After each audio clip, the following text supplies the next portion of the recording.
to buy till February, and so it is coming down. Is a fact. We don't have to make any announcement. Second is Venezuelan oil. We want. Prime Minister spoke to the acting president of Venezuela, and our refineries can process the heavy crude of Venezuela. Venezuela is not sweet crude; it's heavy crude. Only few refineries in the world can do it, and we can do it. So if we have Venezuelan crude at a deep discount against Russian, we are well off, because we have said we'll buy from the market which gives us best. And the third thing is this 500 billion is Trump's target over a number of years. We have our trade. Our entire imports from the United States today is about 45-50 billion, right? And I think, it'll take us maybe 5-6 years. We'll buy more aircraft, we'll buy more US oil, which is very competitive. We may buy some pulses from the US. We'll buy almonds from California. We'll sell software to California, buy almonds from them. So I think this is just a broad parameter that Trump has said, because Trump wants to prove to Americans he's the best deal maker they ever had, and he looks at large numbers. Because for India, 500 billion looks very huge. For America, it is very, very small. Right. When it comes to India Inc., I mean, we witnessed the past few quarters were definitely under pressure. When do you think, when are we likely to see the real impact of this deal translating into India Inc.'s profits, India Inc.'s guidance, the order book, and in turn, reflecting that in the results as well as EPS? When do you think that will actually start translating into some kind of measurable outcome on ground, sir? Well, assuming that the 18% is signed applicable right now, and President Trump has said is immediate, possibly by March, April, so this quarter end, we may see some greater exports to the United States.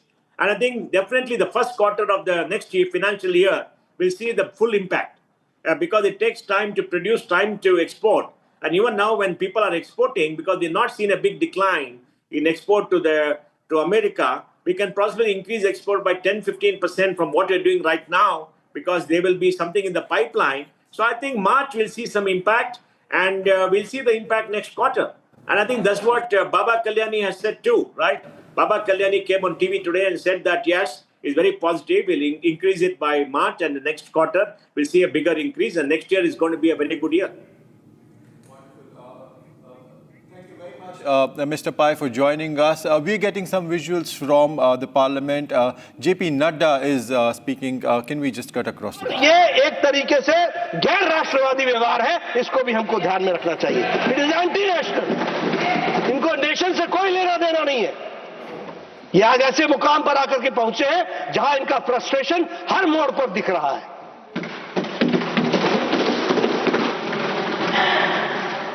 Now, first supplementary, Dr.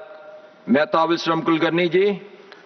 माननीय सभापति महोदय, मैं सरकार का अभिनंदन करती हूं. उत्तर में ये साफ दिखाई दे रहा है कि यूपीआई भारत के बाहर भी 8 देशों में उपयोग में आ रहा है, और आज दुनिया में सबसे अच्छी डिजिटल पेमेंट टेक्नोलॉजी यूपीआई है. मेरा फर्स्ट सप्लीमेंट्री ये है कि मैं सरकार से ये जानना चाहती हूं कि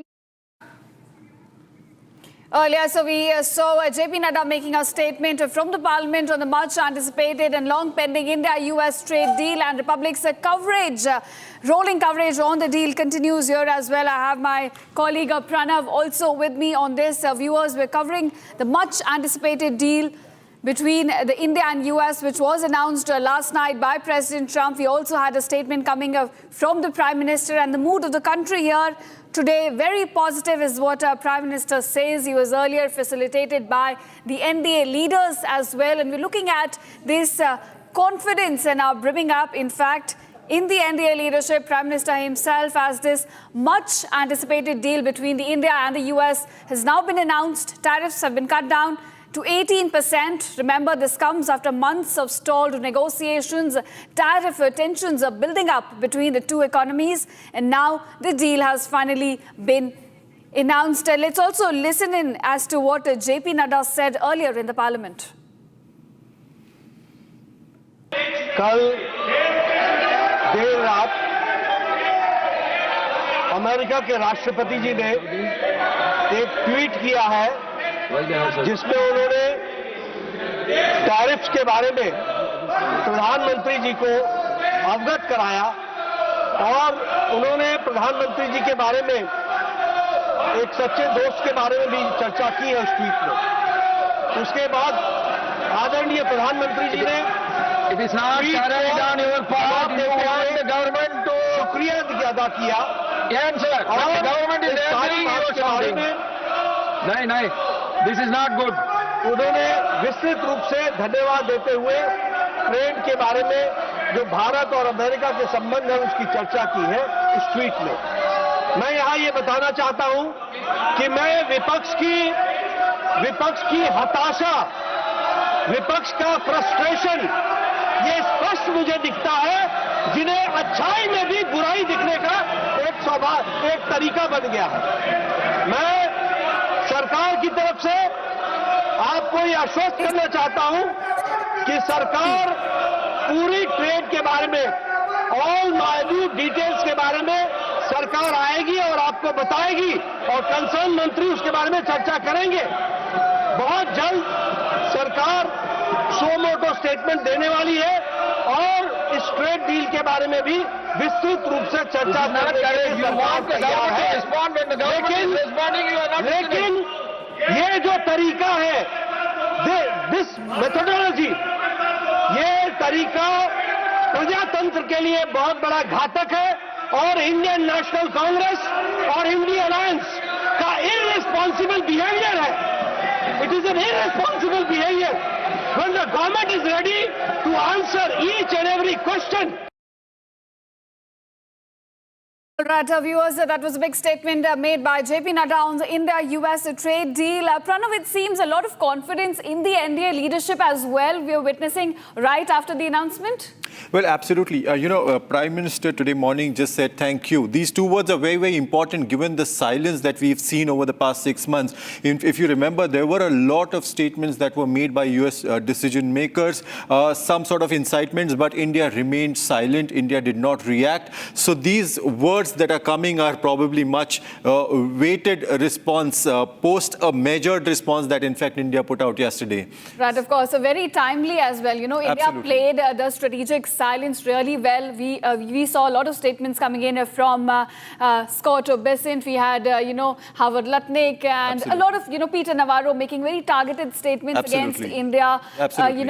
But Indian side remained silent, continued to sign FTAs with other countries on the side, and time also gave us sort of leverage here, right? Well, whatever interactions we've had with analysts, it's in fact worked as a blessing in disguise because India tried to expand its export base to other countries. If you just have to go through the list, we've signed economic partnership agreements and free trade agreements with UK, Switzerland, Norway, Iceland, Oman, Australia, UAE, and the EU, the mother of all deals that we signed. I think Trump's effort to probably hold a monopoly has kind of swung or spun the other way, wherein we are seeing a multipolar world and a new world order emerging, and India is definitely, playing that from the front. And as Prime Minister also rightly said, the world order is changing. India is finding its place in that changing order. Also, because you mentioned a lot of FTAs that India has recently signed. How do you think, the role of the mother of all deals played in triggering this India-US FTA? Do you think it sort of fastened the pace here? Well, we saw a lot of economic, financial activity over the past about a week or so. We were talking to one of the experts who very cheekily today morning said that he may have got a FOMO post the mother of all deals that was signed last week. So yes, with Trump, we cannot rule that out. But yes, that's not something that you can probably, peg around as something that may have definitively resulted in the US-India trade deal being announced. Right, of course. And also, we do not have the fine print of the deal yet. We're Absolutely. still awaiting the details. And with Donald Trump, unpredictability is a factor that we have to take into our considerations. So do you think the celebration is right now like too hyped? Are we hyping the deal too much at this point? Wouldn't say that it's hyped because the US ambassador to India has already clarified. He's already said that the tariffs are slashed from 50% to 18%. So definitely a lot of substance there could be this time in Trump's deal. I'm given to understand that we are joined by Mr. Shubhrikant Panda, past president of FICCI, He is joining us from Delhi. Mr. Panda, thank you very much for joining us on this big day where we saw a post-market, a late-night announcement by the US administration that there has been a trade deal signed between India and the United States. Want to understand from you, sir, what kind of tailwinds is India Inc. expecting from this announcement? Good afternoon. I think this is an extremely positive development because while India has certainly, entered into multiple FTAs in the past couple of years, including most recently the mother of all trade deals with the European Union. But there is no question that the one with the US is very important, given that the United States is our largest trading partner and obviously is the preeminent power globally. So I think this is something which is very significant. It will, our traditional markets in certain sectors will benefit tremendously from the duty being slashed to 18%.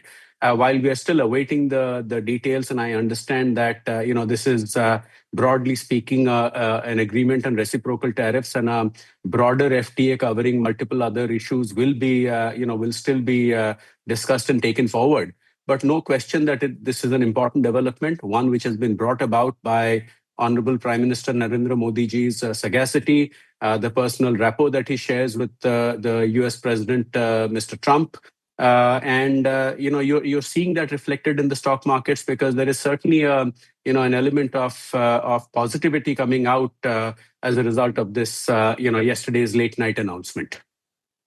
In fact, one of the numbers that the US president pegged was 500 billion. Given that India's trade basket itself is about 700 billion, do you think, what substance do you think is there in this number as such, sir? Is there enough scope for India to carry out trade worth 500 billion with just one nation?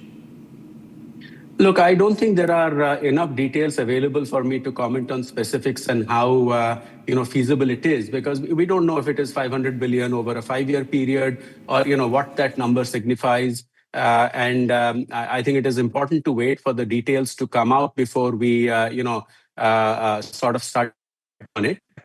This could very well be sort of a statement of intent to increase bilateral trade what those specifics are. What is it that what are the sectors where this increase in trade will come about? These are all, I think, details which will come out over the next 48 to 72 hours. So I think it is not there's no point in speculating what it entails and how feasible it is.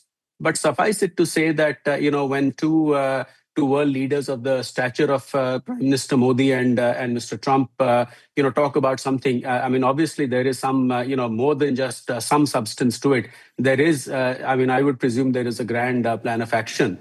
But I think it's better to wait for the specifics. Mr. Panda, they say that the devil is in the detail. And in fact, in case of the EU-India trade deal, there are still, the fine print is still being worked out. We're expecting that deal will actually, come into effect about a year from now. Are industry voices telling you about the likely timeline for the US-India trade deal? Are we looking at some kind of vague timelines, even if at this point, when it comes to the India-US trade deal? Look, I would again not like to hazard a guess because I'm obviously not privy to the proceedings. But, suffice it to say, I think, the Commerce Minister, Piyush Goyal ji, has made it very clear that, India will protect its core interests. It will, obviously not rush into any agreement. But having said that, I'm sure, the engagement is taking place at the highest levels. And many, there are many actors who have had a role to play, whether it is the Commerce and Industry Minister, the External Affairs Minister, the Commerce Secretary from the Indian side, and their counterparts from the US. So I wouldn't like to hazard a guess about the timeline, but I would certainly think that this is a top priority. We have cracked the initial step, which is to at least get the reciprocal tariffs down from 50% to 18%.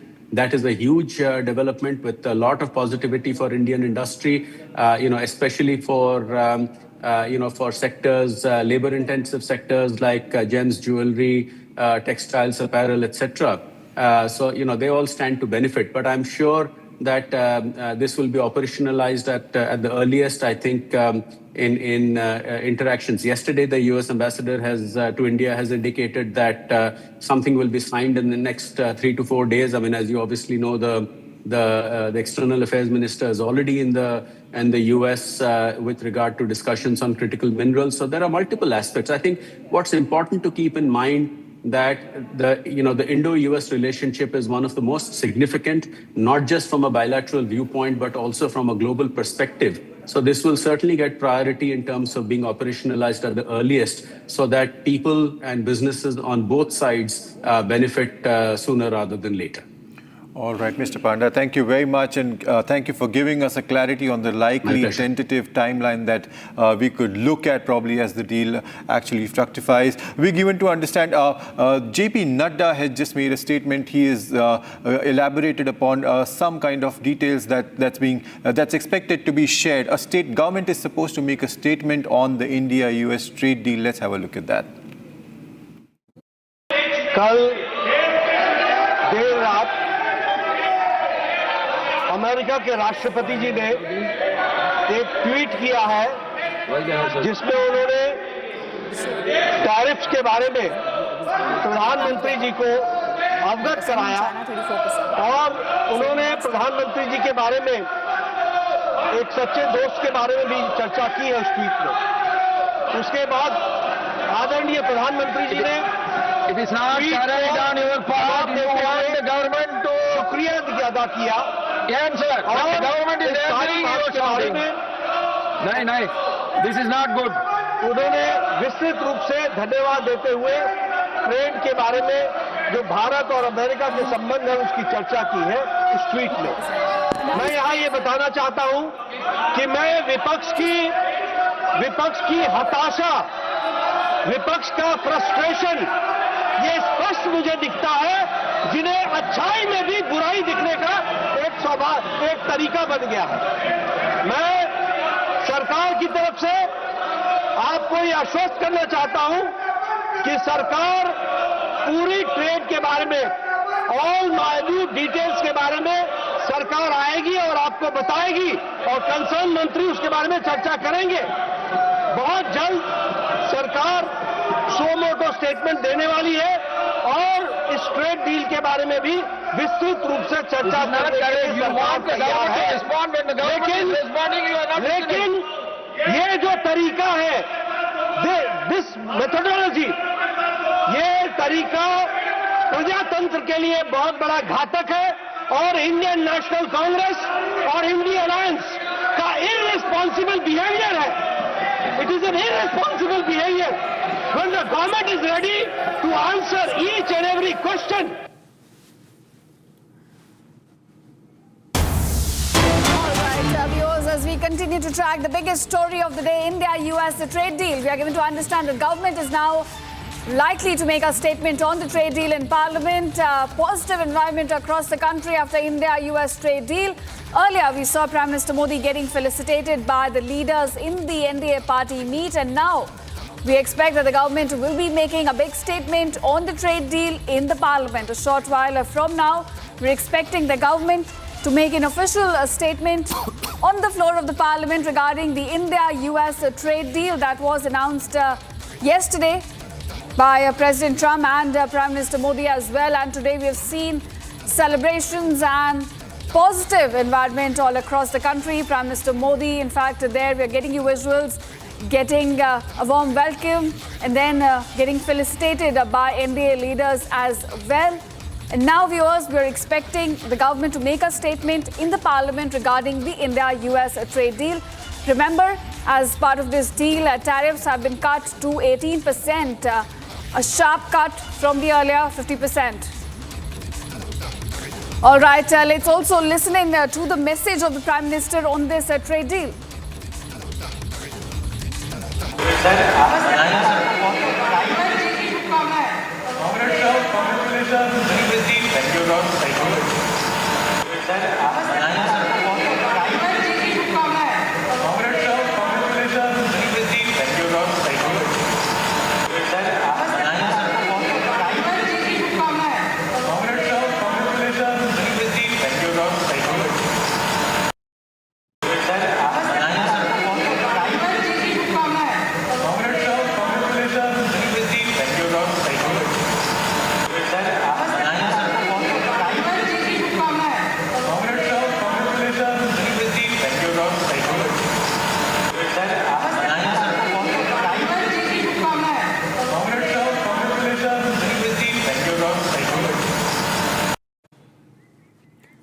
All right, viewers, there Prime Minister Modi getting felicitated, receiving a warm welcome by the NDA leaders right after India-US trade deal was announced.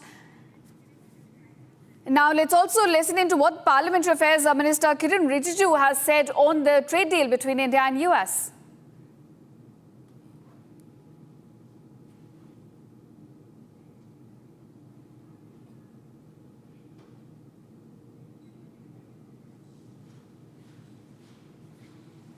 All right, we'll try to get that bite for you viewers, but this is the news of the hour. NDA MPs are congratulating Prime Minister Modi over the trade deal signed between India and US, and Prime Minister replying in just 2 words, is saying thank you, although just 2 words, but says a lot. And now viewers, let's dip in to the bite by Kiren Rijiju and his reaction on the deal. आज का NDA parliamentary party meeting में Bharatiya Janata party का नए अध्यक्ष नितिन नवीन जी का स्वागत हुआ और फिर ऐतिहासिक ट्रेड डील्स मोदी जी के नेतृत्व में 9 ट्रेड डील जो हुए हैं जिसको हम फ्री ट्रेड एग्रीमेंट कहते हैं, और India EU free trade agreement अभी 1 सप्ताह पहले ही, 1 सप्ताह भी पूरा नहीं हुआ, India EU free trade agreement का 1 सप्ताह के अंदर फिर कल अमेरिका का साथ में जो एग्रीमेंट हुए और जो अनाउंसमेंट हुए टैरिफ में कटौती का, उसको लेकर के देश भर में उत्साह है। तो सांसदों में बहुत उत्साह थे।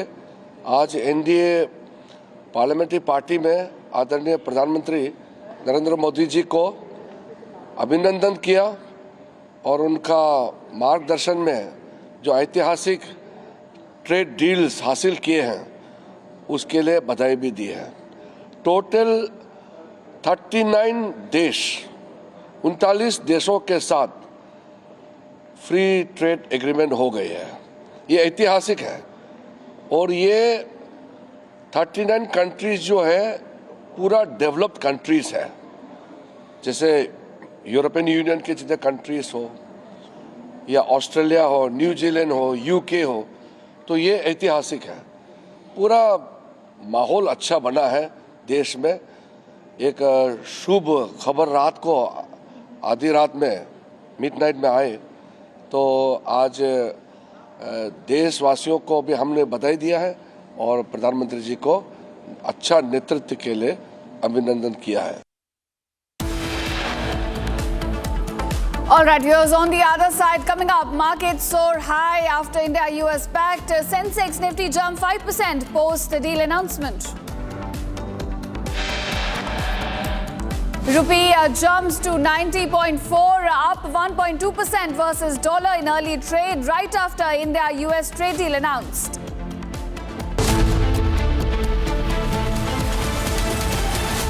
MDH की हल्दी मिर्ची धनिया करे कमाल, ये रंग दे, ये खुशबू दे, ये तीखा, ये कम पड़े, क्या निराला MDH masala. 13,000 placements last year. At Amity, we are committed to nurturing passionate, hardworking and proactive professionals. थोड़े में ज्यादा स्वाद, ये तो है इसकी खास बात। वाओ मामा, क्या स्वाद है। अरे मेरे राजा, सबका राजा आर्थिक मसाला।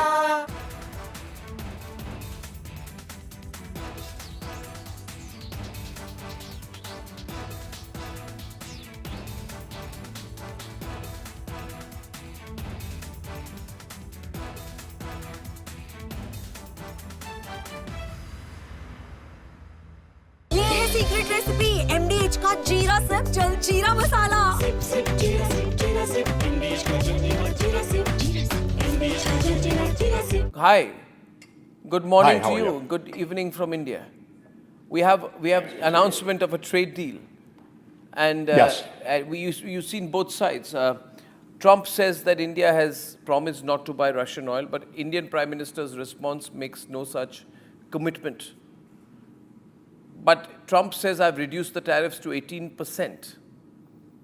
And then he says that besides everything else, Prime Minister Modi has also agreed to buy American, in addition to 300 billion in, 500 billion in some other purchases. Anyway, there's an existing agreement to buy 300 billion, so there's not much of a hard-coded commitment from the Indian side.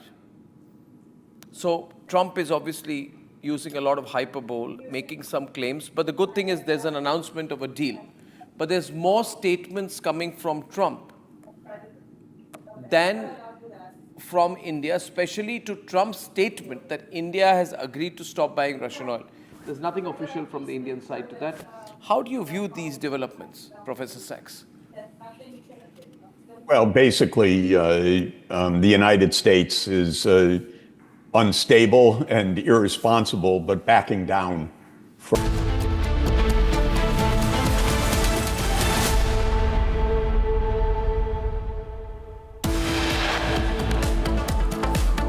Trump says India and US have agreed to trade deal lowers tariffs to 18%.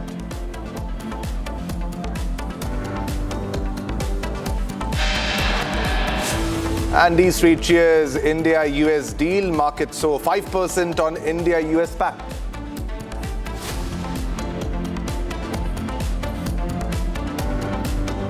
Market soar on India-US pact. Sensex Nifty jump 5% plus post-deal.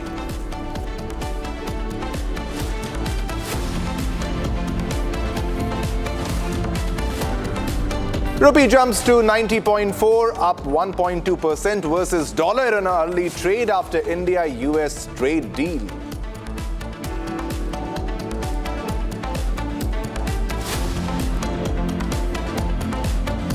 And also, PM Modi honored for the trade deal by NDA leaders.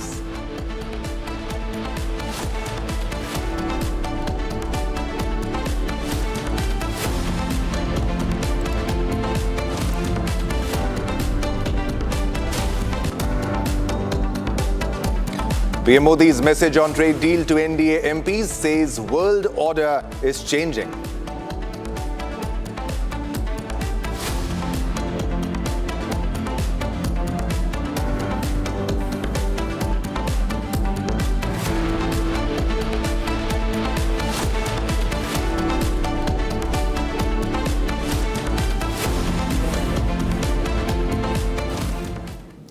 All right, viewers, we start with this edition with the biggest story that is making headlines globally, and this is the much discussed and long-awaited US-India trade deal, which has been finally announced. And also, we're getting reaction from Prime Minister Narendra Modi, and he was felicitated by the NDA leaders on this major breakthrough deal that happened between India and United States after a very long time, after the punishing tariffs that were imposed on India. Let's listen into what Narendra Modi has said.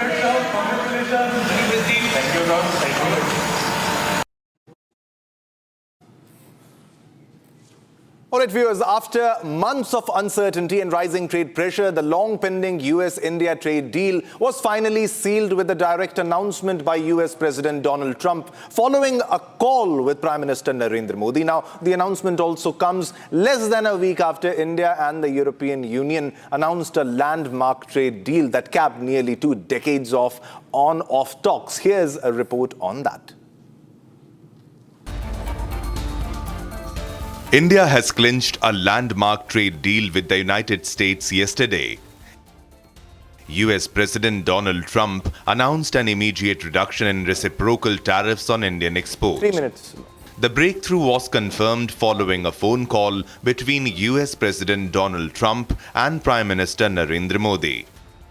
This brings immediate tariff relief to Indian exporters and signals a reset in bilateral trade relations between the two biggest democracies. Trump's announcement comes shortly after India signed a major free trade agreement with the European Union, a move widely seen as increasing pressure on Washington to close the deal. The India-EU deal, dubbed the mother of all deals and finalized after nearly 2 decades of negotiations, gives India sweeping duty-free access to the European Union's $572.3 billion pharmaceuticals and medical devices market. The US tariff cut also comes a day after India presented its union budget, with key provisions aimed at offsetting the impact of Trump's 50% tariffs on Indian goods. Even as the deal was sealed, External Affairs Minister S. Jaishankar departed for the United States to attend a ministerial meeting on critical minerals, underscoring the broader strategic engagement underway.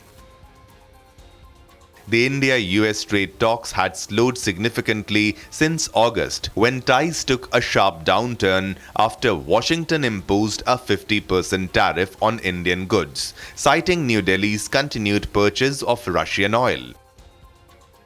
In July, Trump had already announced additional tariffs on all Indian goods, warning of penalties if India continued energy imports from Russia. The impasse finally began to ease after months of negotiations.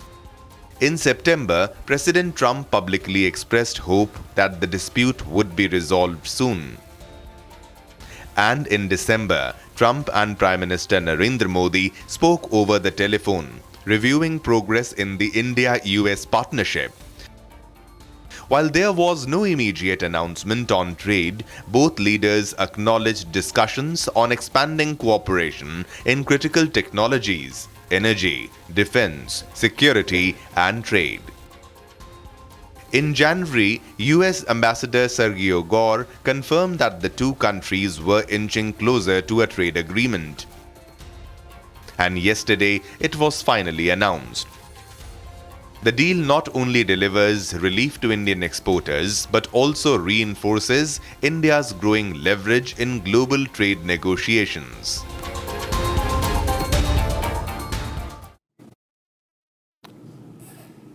All right, viewers, we'll continue our mega coverage on the India-US trade deal that has been finalized. I'm also being joined by our senior executive editor, Abhishek, with me in the studio. Abhishek, it's a very big achievement, and it's also a sigh of relief when Prime Minister Narendra Modi was walking into the complex and everybody was praising, everybody was congratulating, and you can very well analyze the way he was walking, the way he was smiling. Everybody, all the cabinet ministers were also very confident, and the way he was felicitated also speaks a lot. What's your take on this? Well, you see, it is, of course, a big diplomatic win. It's a massive geopolitical statement coming in by the signing of this deal between India and the United States. It shows patience, pace. It shows that you can deal with a bully and come out trumps, rather literally. And I think this is really comparative. That vis-a-vis our competitors like Vietnam, Indonesia, our tariffs, even Bangladesh, our tariffs are better.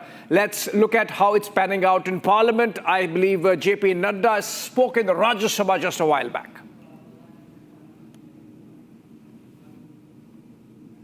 फिर से record पर लाना चाहता हूं कि ये जो Indian national Congress है और ये जो इंडी गठबंधन है, इनका जो व्यवहार है वह बहुत ही निंदनीय है और वह एक तरीके से इस बात को प्रतिलक्षित करता है कि न तो उनको देश के विकास में इंटरेस्ट है, न ही देश के ट्रेड और हमारा व्यापार बढ़े इसमें इंटरेस्ट है।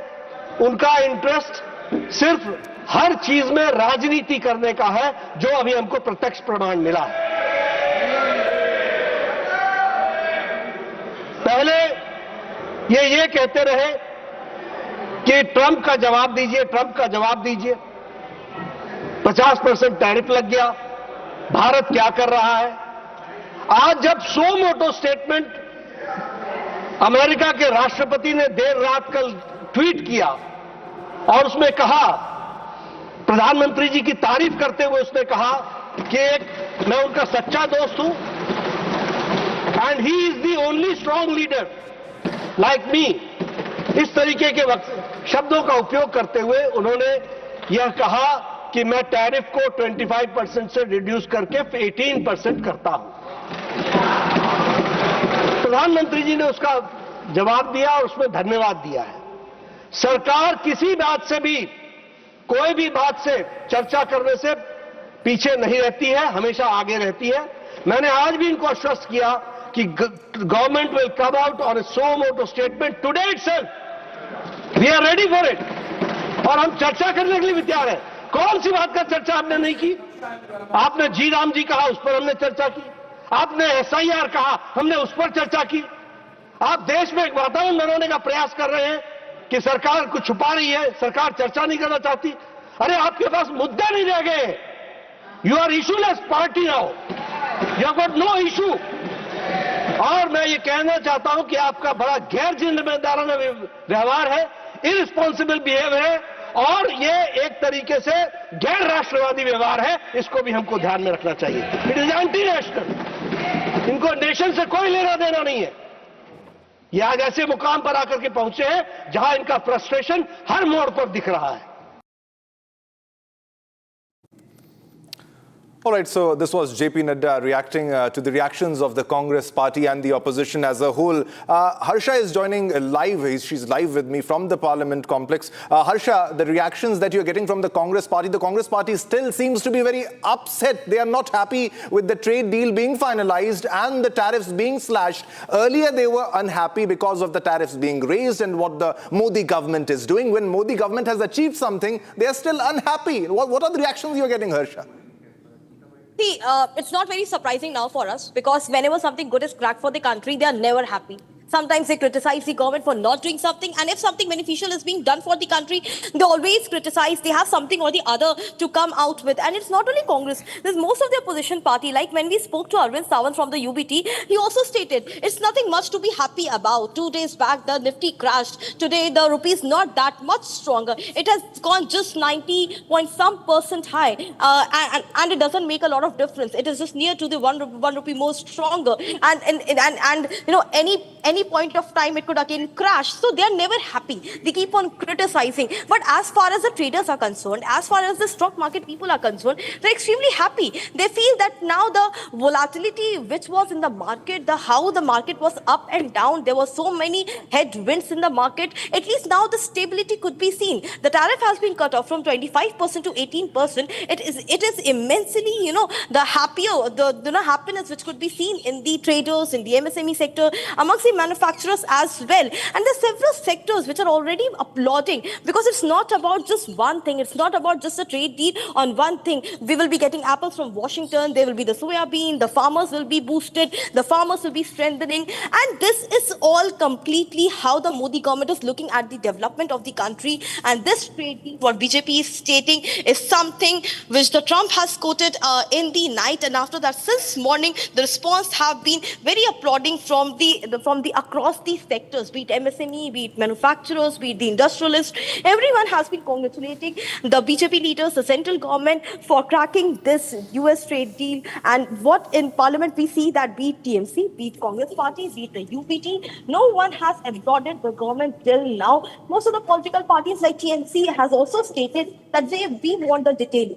We want detailing of the 9 issues on the trade deal, how it has happened, how the farmers will be benefited, what are the products, and if we talk about precisely about the farmers, in what sectors they will be benefited, everything in detail, the government has to respond. We have already seen that how in Rajya Sabha, JP Nadda has clearly stated that whenever something good has happened, the Congress party and the opposition parties are never happy. They create a chaos, and if they want the response from the government in detail, the government is ready to respond in Lok Sabha, in the House of the Parliament in detail.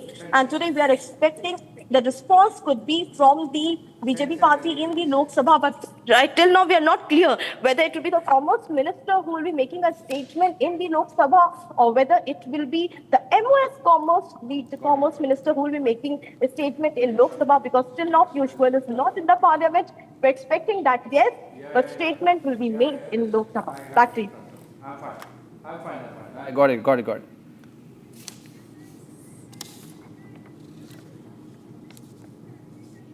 All right, that's the kind of politicking we are seeing in Parliament, Shivam, and we have some guests joining us. Remember, it's a big deal, the India-US trade deal announced by President Trump last night through a post, as it happens always. Joining us in this broadcast, Mr. Vijay Sankar, Senior Vice President, FICCI, and Chairman of the Sanmar Group. We also have Mr. Puneet Dalmia, Vice President, FICCI, and Managing Director and CEO of the Dalmia Bharat Limited. Very good noon to both of you. Mr. Dalmia, if I could begin with you first. Your first comments on the manner in which the trade deal got announced and the significance of it all in the scheme of things for India's business, for India in general. I think as one of our senior industry members said today, this is the EU deal was the mother of all deals, and this is the father of all deals. So I think we've started on a great note. We have signed deals with two large economies in a very short period of time. And I think this will benefit our exporters a lot. It gives a phenomenal opportunity to diversify our supply chains and also access markets to boost our growth. So I think we've started on a fantastic note. Budget outlines are, the detailed planning for achieving the Honorable Prime Minister's vision of Viksit Bharat and Atmanirbhar Bharat. And I think this will, help in further strengthening that vision. All right, Mr. Sankar, before President Trump came into office, the average tariff that Indian goods attracted in the US were 11 or 13%. Now we are saying, oh, wow, fantastic, we have 18% tariff. So is it because it's always comparative? So if Vietnam gets 20, Bangladesh gets 20, we are getting 18, China gets 37, so it's still good. We have to ultimately live in a tariff world.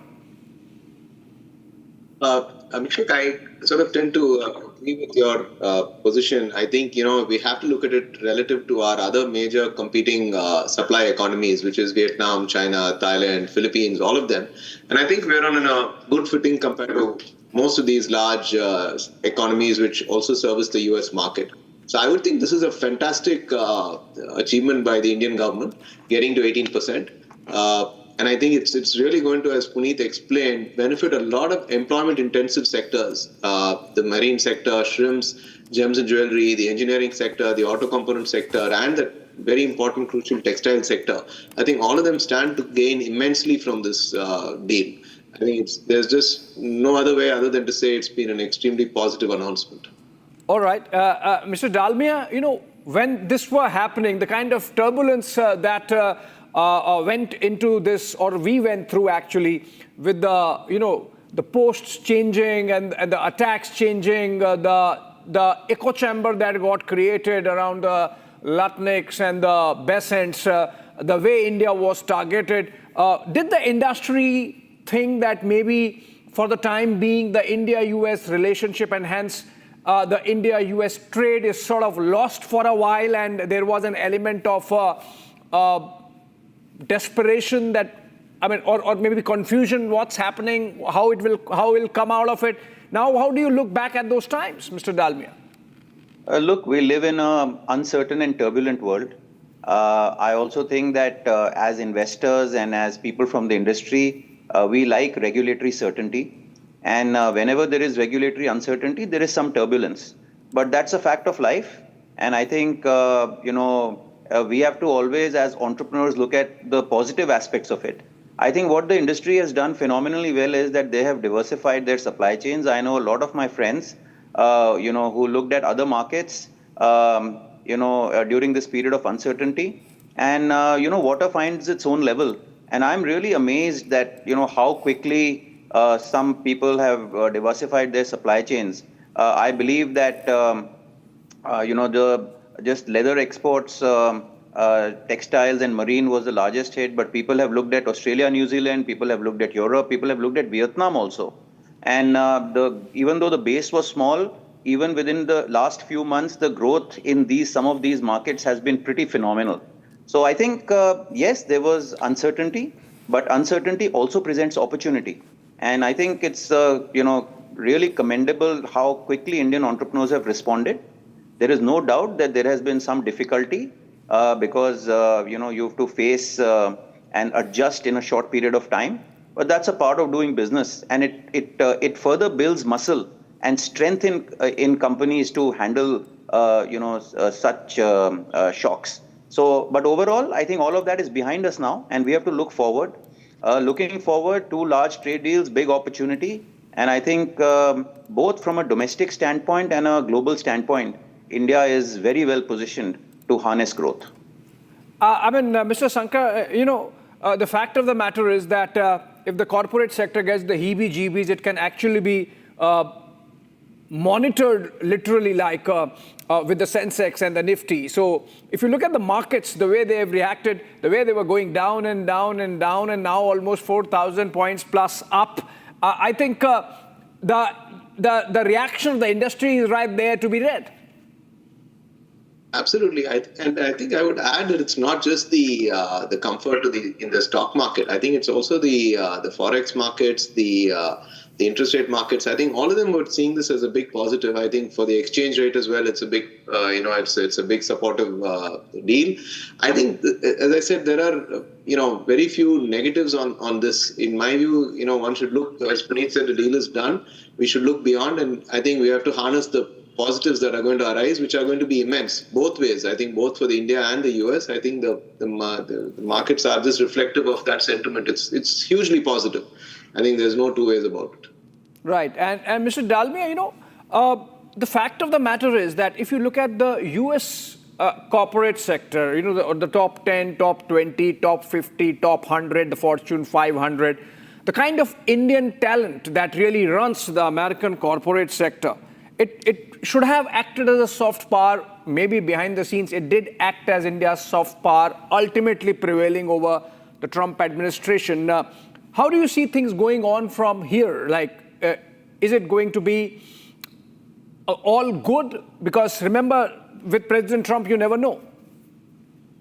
Look, India is a large economy. India is a very dependable economy. India shares the values of democracy and a civilizational state, with many of these economies. So I think India has lots of advantages. It offers growth, it offers diversification, and it also offers sustainability because you're a dependable and a long-term reliable partner. So I don't think anybody can ignore India. And I also think that, the global winds are changing in India's favor. It has, both these deals have happened literally back to back. And I think, the budget also has, created building blocks to sustain growth in, large sectors as well as emerging sectors. So I think all in all, I personally feel that we are very well positioned to handle any, turbulence that may come up. We can always, we can never say that the world will be a predictable place, but our ability to handle that unpredictability and offer certainty to the world has significantly gone up. And I think India is being viewed as a very reliable and a long-term partner for the reasons that I outlined. Yeah. And Mr. Dalmia, you had made a point about, the supply chain diversification, if I can take that to Mr. Sankar with some specifics. As they say in Hindi, aapada mein afsar, so this turbulence really turned into an opportunity also for India to look at other geographies, strengthen our trade with other geographies, shift the supply chains, look for better markets. You think the industry also has come out stronger out of this period of turbulence, Mr. Sankar, and from your own specific experience with your industry? Absolutely. I think industry has taken this period of a few months of challenging times as a period of, experience and learning. I think nobody ever had a doubt that this deal would get done. At the same time, they've used this opportunity to diversify their export markets. I think we must not forget the historic India-EU deal as well. I think for a country like India to have signed two large deals, both India-EU and the US deal, in a short span of a few weeks is really presents big opportunities for especially the small and medium sector. All the areas that I spoke about, gem jewelry, engineering, auto components, these are all largely small, medium companies. And the benefits that they're going to see with the diversity in markets that they built up over the last 6 months, plus the US deal coming back, I think the next 12 to 18 months could be a game changer in terms of reviving growth rates beyond what we would normally expect. Yeah, absolutely. And Mr. Dalmia, you give credit to the government to have had the patience. No senior minister really hit back at the US, turned it into a jaw and sort of a road downhill in terms of a combative diplomacy. I think that also has paid dividends. Yes, absolutely. I think this is the Indian culture. I think this government embodies that Indian DNA. Be patient and वो धैर्य रखने की जरूरत होती है. Sometimes, you have to just, watch, weigh your options, be steady, and offer predictability and certainty. I think what people like in today's world is that India is a very reliable, a very consistent, and a very long-term partner. So I think that is something which is very unique to India. And, this government, has to be given, 10 out of 10 for how they've handled some of these, global negotiations and kept India's flag flying high and kept Indian long-term interests in mind and, come up with a win-win solution. A win-win solution. I think on that note, we can end this conversation. Thank you so much, Mr. Dalmia and Mr. Sankar, for bringing us that very valuable industry perspective. And with that, I think, Shivam, a short break and then we come back. Yeah, definitely a short break, but don't go anywhere because coming up next, Commerce Minister Piyush Goyal rushes to Delhi and is expected to make a statement on trade deal in Parliament in the second half. Coming up next.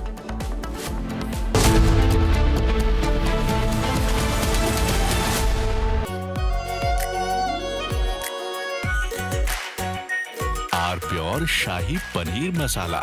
Delicious, healthy, every day. इसको घर पे लगाओगे तो शादी का तो पता नहीं, पर घर पक्का नहीं टूटेगा। रुंगटा नहीं तो घर स्ट्रॉन्ग नहीं। रुंगटा स्टील TMT बार एकदम सॉलिड। पहाड़ों में एक हाइकिंग शिप भी बन सकती है।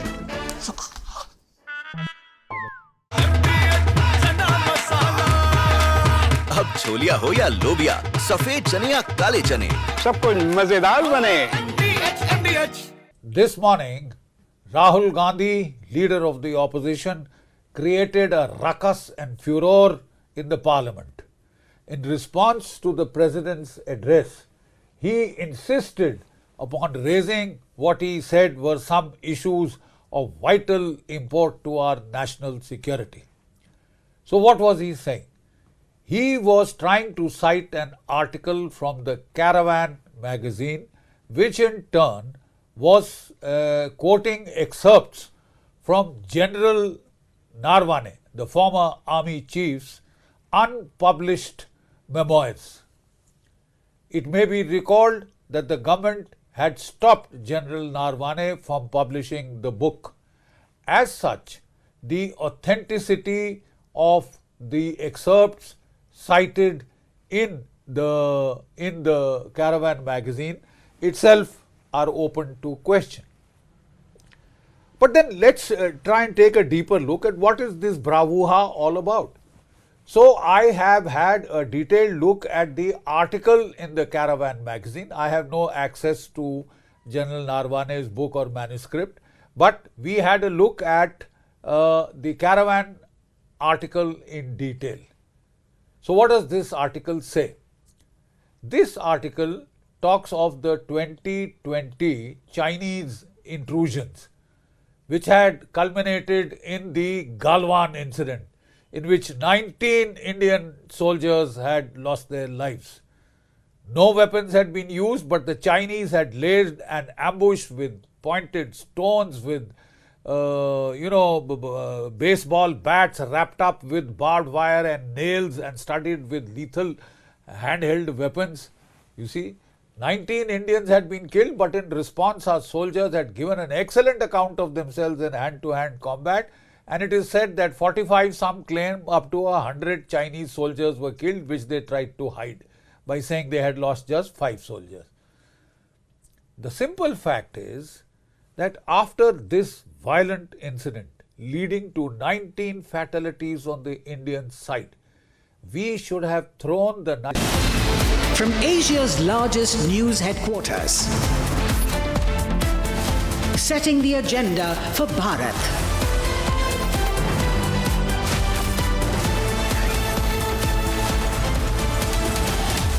You're watching Republic.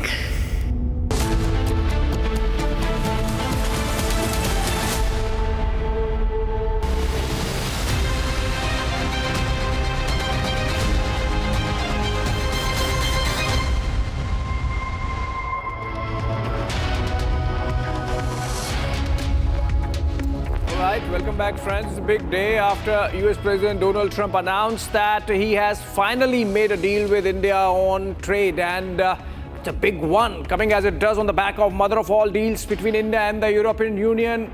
Was the Trump administration going through its FOMO moments, fear of missing out, and then agreed for it? That's going to be our focus all day. Ishita, let's begin with the headlines. Of course, let's cut across to headlines at this hour. Republic has the inside scoop from the NDA parliamentary meeting. Prime Minister Modi says India-US trade sign of a new world order. Parliamentary party में आदरणीय प्रधानमंत्री नरेंद्र मोदी जी को अभिनंदन किया और उनका मार्गदर्शन में जो ऐतिहासिक ट्रेड डील्स हासिल किए हैं उसके लिए बधाई भी दी है. India cheers as the nation locks in historic trade deal with the US. MPs congratulate Prime Minister for landmark deals in 1 week. Commerce Minister Piyush Goyal likely to make a statement. D Street cheers India-US trade deal. Markets soar 5% after the announcement. Rupee jumps to 90.4, up 1.2% versus US dollar in early trade, right after the announcement of India-US trade deal.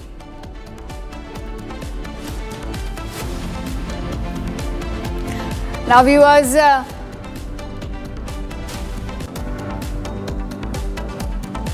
ladies and gentlemen, it is the biggest headline of the year. India has logged in a major trade breakthrough.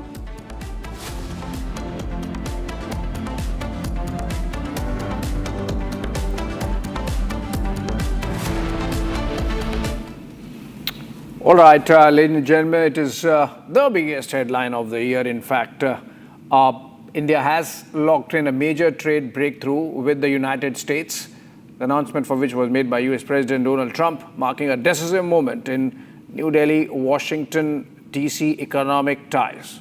The high-stakes deal aimed at boosting market access, easing tariffs, and strengthening its strategic commerce signals India's growing clout on the global trade table and sets the tone for a new phase of bilateral partnership between the two nations, which seemed wobbly till yesterday. This deal with the US is going to see tariffs coming down from a high of 50%, including the 25% penalty for buying Russian oil, to just 18%, and that's the effective rate now. And this morning, Prime Minister Narendra Modi was felicitated by the NDA lawmakers in Parliament for securing the deal, and in that meet, Prime Minister sent out a strong message outlining the importance of this development. He spoke of how a new world order is emerging. Take a look at what happened during the parliamentary meeting this morning and after in the Parliament.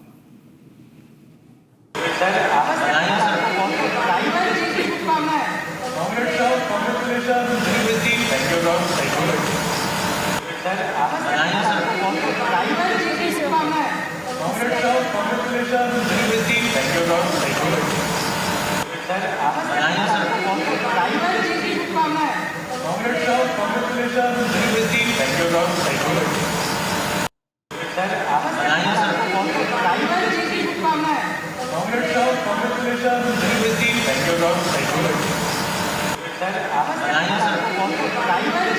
And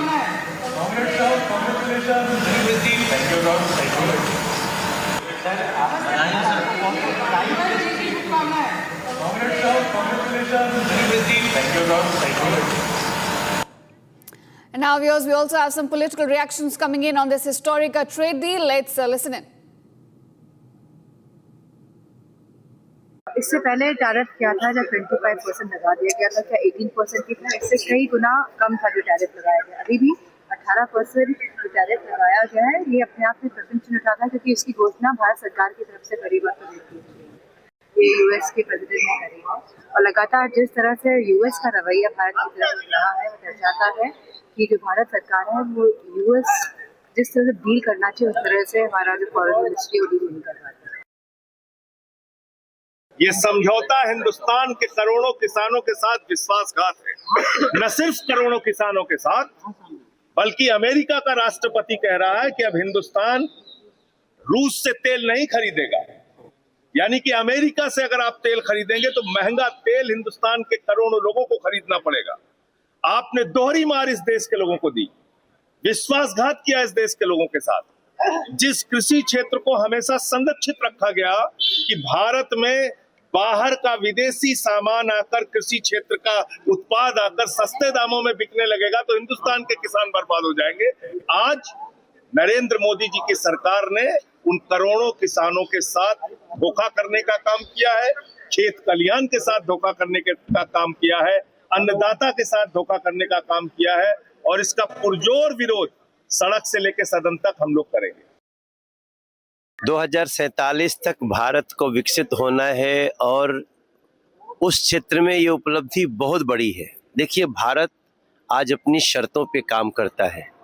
Bharat न तो किसी के सामने आंख झुका के बात करता है, न तो आंख उठा के, हम आंख से आंख मिला के बात करते हैं।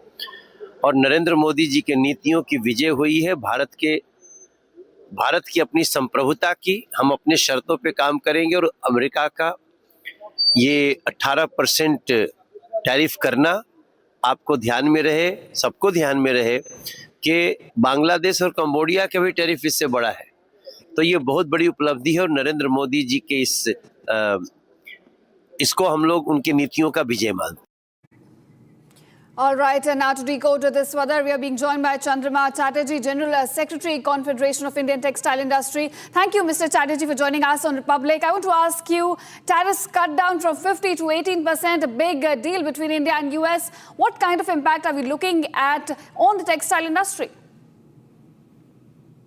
I think the biggest that you can look at right after the EU deal announcement, this coming, I think, is the best that the textile and apparel industry could look for. If you would have heard from September onwards, it had been a very difficult time for the textile industry, as the US is around 28 to 30% of India's textile and apparel market, and that too of the extremely value-added goods, which is apparel and made-ups. The top of the pyramid of the textile value chain. So to that extent, it's extremely relevant for trade growth and employment growth in the textile and apparel sector. Yeah, that's a big one. In fact, given the fact that textiles is a job-intensive, employment-intensive industry, Ms. Chatterjee, the fact that this deal is coming just on the back of the EU deal and the fact that, more significantly, India is going to have a little better tariff structure vis-a-vis our direct competitors in the textile sector like Bangladesh and Vietnam and Indonesia. You think that it could not have been better and it's getting reflected in the indices insofar as the textile industry scripts are concerned? Absolutely, absolutely.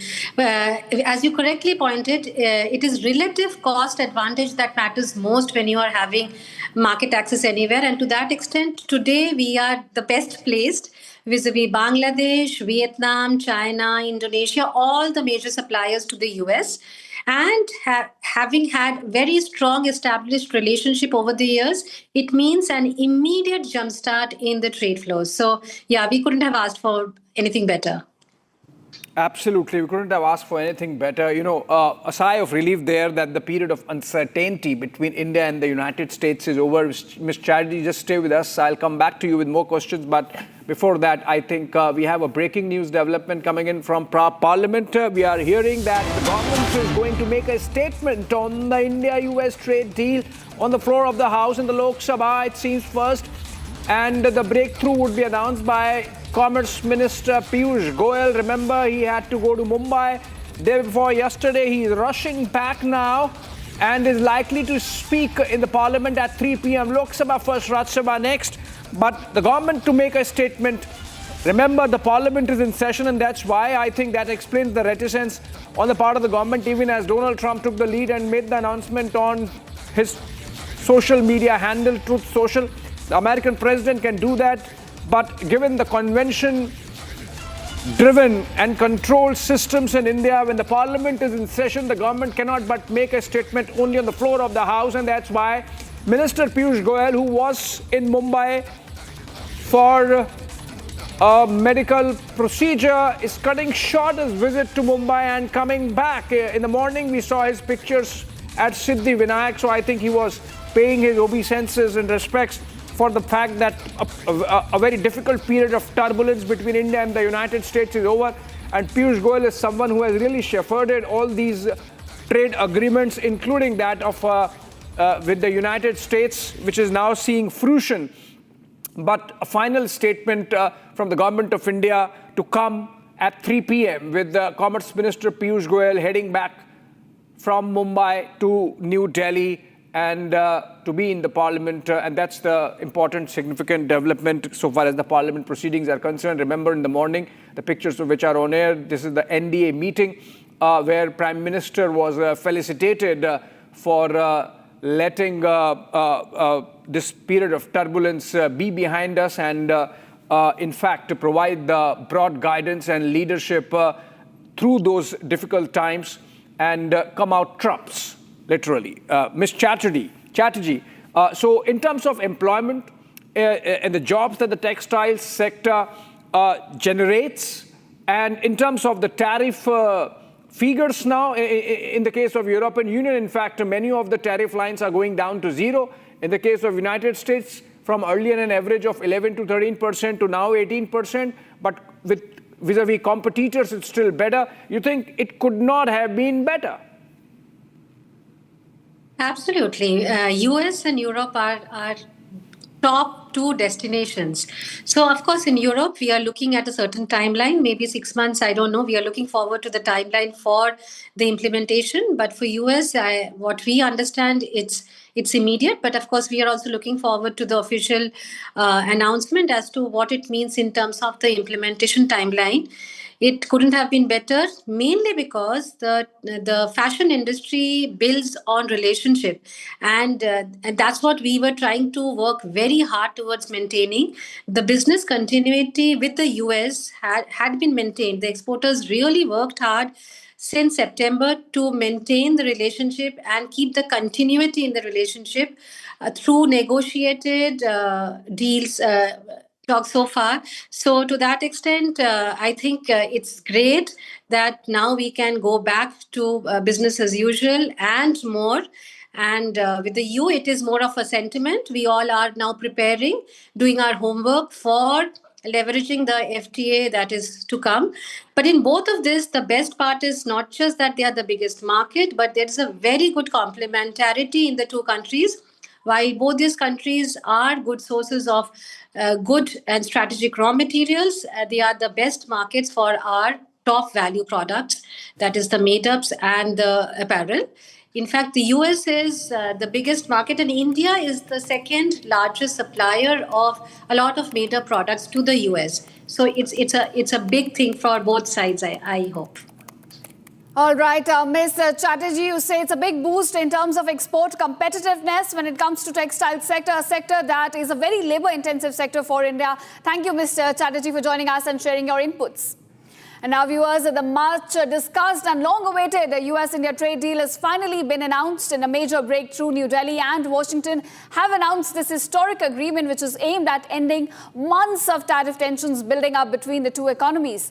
Now, viewers, under this deal, the steep tariff imposed on Indian exports will be sharply reduced to 18%. Remember, it is coming down from 50%. So it marks a major de-escalation in the tariff war between the two countries, and the agreement follows several rounds of intense negotiations taking place between the two sides and comes just days after India concluded its landmark deal with the European Union. More in this report. Take a look. The deal is now done. The much discussed and awaited US-India trade deal has now finally been announced. In a major de-escalation of trade tensions, India and the United States have announced a historic trade deal last night. This after months of multiple rounds of negotiations between the two parties. As part of the deal, the 50% tariffs announced on Indian exports will now be reduced to 18%.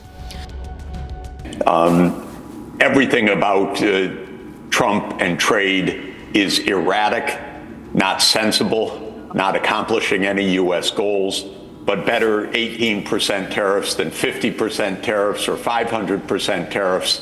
But I wouldn't take at face value any single statement by the U.S. government. I think everything is just complete improvisation, a lot of baloney, a lot of malarkey, but probably somebody has prevailed inside the White House to say, why antagonize India?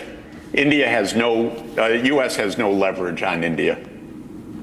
So none of this is anything other than Trump's delusion that the U.S. is the be-all and end-all of the universe. And so his writ is the command for the whole world. But that's Trump's delusion, that the U.S. market is so big, so consequential, so important that he can get every other country to fall into line. The finalized agreement with the United States comes just days after India concluded what was called the mother of all deals with the European Union. Meanwhile, Prime Minister Narendra Modi has welcomed this decision, reiterating that this new deal will benefit Make in India products. US President Donald Trump further in his statement adds that India will also lower reciprocal tariffs and expand market access, while India would also halt purchases of Russian oil and sharply increase imports of American and Venezuelan goods. The US Ambassador to India, Sergio Gore's statement puts further seal on Trump's announcement. Under the terms of the new deal, India has committed to purchasing over $500 billion worth of US products, spanning from energy, technology, agriculture, coal, and other critical sectors. Trump has emphasized that this shift is aimed at ending the Russia-Ukraine war by cutting off indirect financing to Russia. But now the real test will be in delivery on trade flows, energy shifts, and geopolitical balance. For now, the message is clear. After months of back and forth, the tariff war is over and a new chapter in US-India trade partnership begins. And now, viewers, after months of negotiations and rising trade pressure, the long-pending US-India trade deal has been finally sealed with a direct announcement coming in from US President Donald Trump following a call with his Indian counterpart, Prime Minister Narendra Modi. Now, the announcement also comes less than a week after India and European Union announced a landmark trade deal that capped nearly 2 decades of on and off talks. Here are more details. Take a look. India has clinched a landmark trade deal with the United States yesterday.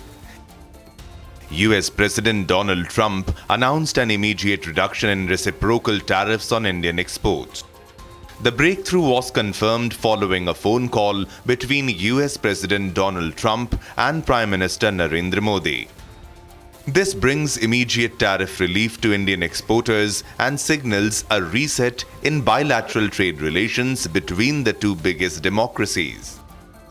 Trump's announcement comes shortly after India signed a major free trade agreement with the European Union, a move widely seen as increasing pressure on Washington to close the deal. Do you not want... The India-EU deal, dubbed the mother of all deals and finalized after nearly 2 decades of negotiations, gives India sweeping duty-free access to the European Union's $572.3 billion pharmaceuticals and medical devices market. The US tariff cut also comes a day after India presented its union budget, with key provisions aimed at offsetting the impact of Trump's 50% tariffs on Indian goods. Even as the deal was sealed, External Affairs Minister S. Jaishankar departed for the United States to attend a ministerial meeting on critical minerals, underscoring the broader strategic engagement underway. The India-US trade talks had slowed significantly since August, when ties took a sharp downturn after Washington imposed a 50% tariff on Indian goods, citing New Delhi's continued purchase of Russian oil. In July, Trump had already announced additional tariffs on all Indian goods, warning of penalties if India continued energy imports from Russia. The impasse finally began to ease after months of negotiations. In September, President Trump publicly expressed hope that the dispute would be resolved soon. And in December, Trump and Prime Minister Narendra Modi spoke over the telephone, reviewing progress in the India-US partnership. While there was no immediate announcement on trade, both leaders acknowledged discussions on expanding cooperation in critical technologies, energy, defense, security, and trade. In January, US Ambassador Sergio Gore confirmed that the two countries were inching closer to a trade agreement. And yesterday, it was finally announced. The deal not only delivers relief to Indian exporters, but also reinforces India's growing leverage in global trade negotiations.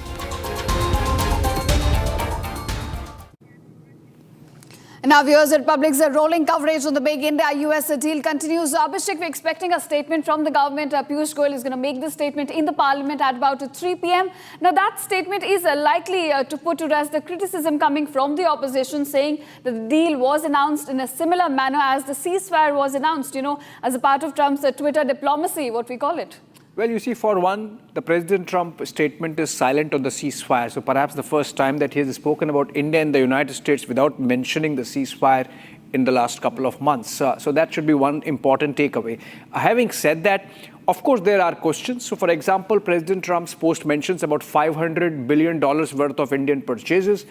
Some clarity needs to be given on that. So you can expect that when the Commerce Minister takes to the floor of the House in Lok Sabha at 3 p.m., he's going to, throw some light on this. Because remember, India-US trade, which as of now stands at about $140 billion. The target for 2030 was pegged at $500 billion. So that's the entire trade. So how do we purchase $500 billion?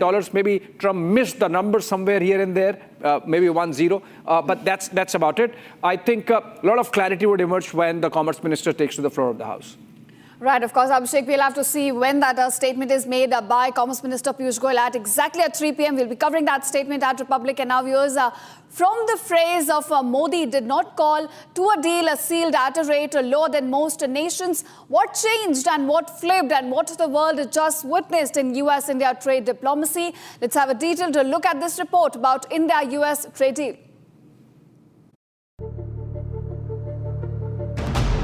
Just weeks ago, it was a public jab from Washington. Modi didn't call.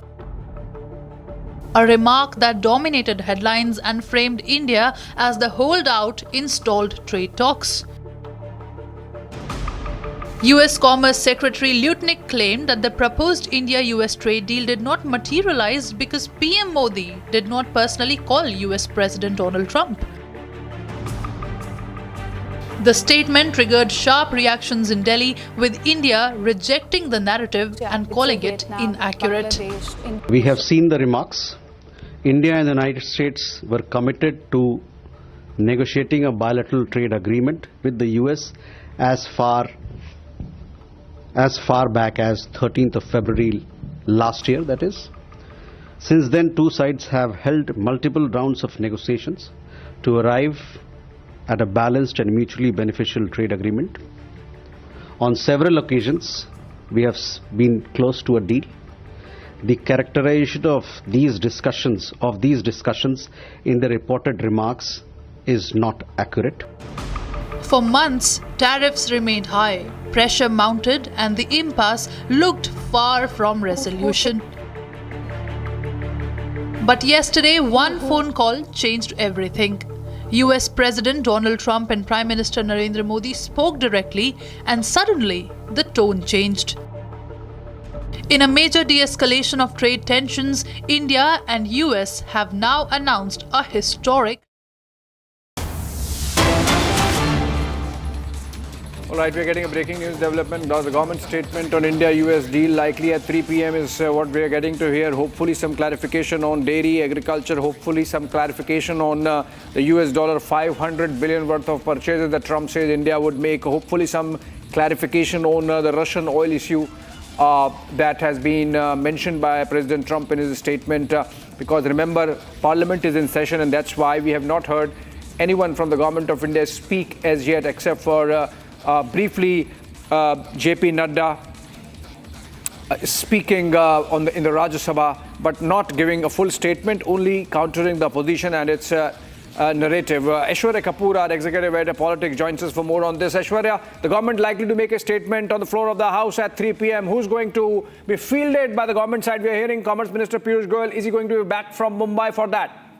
Well, absolutely. He is already en route, and he's going to be making a statement. Government sources once again confirming that the Indian agricultural sector, the Indian agricultural products will not be compromised under any circumstance. All the measures have been taken. It has been given in black and white in this India-US trade deal, and the same will be stated on the floor of the House by the concerned minister in this regard. Piyush Goyal has been leading the Indian delegation. He has been in the US over half a dozen times in the last 4 months for the same, and now he's going to be making a statement on the floor of the House that specifies, because there is a lot of confusion which is being created by first the American media and then by certain US government official Twitter handles which are being quoted by the Indian opposition leaders, because the only document or the only point on which the Indian opposition is raising is that the American media is raising this issue, that the Indian agriculture sector has been open, to which the government sources are clearly saying that the agriculture and dairy sectors are not going to be opened up. There is going to be no compromise, and the same is going to be stated on the floor of the House. Abhishek, over to you. Well, yes. Thank you so much, Aishwarya, for joining us with those details. Remember, the announcement by President Trump came immediately after a phone call between the two leaders, Prime Minister Modi and President Trump, and hopefully we would have more details coming out of that on the floor of the House, Ishita, in a while. Right, of course, that's all we have in this edition, but viewers, don't go anywhere. On the other side, the Commerce Minister Piyush Goyal likely to make a statement in Parliament on the historic trade deal at 3 p.m.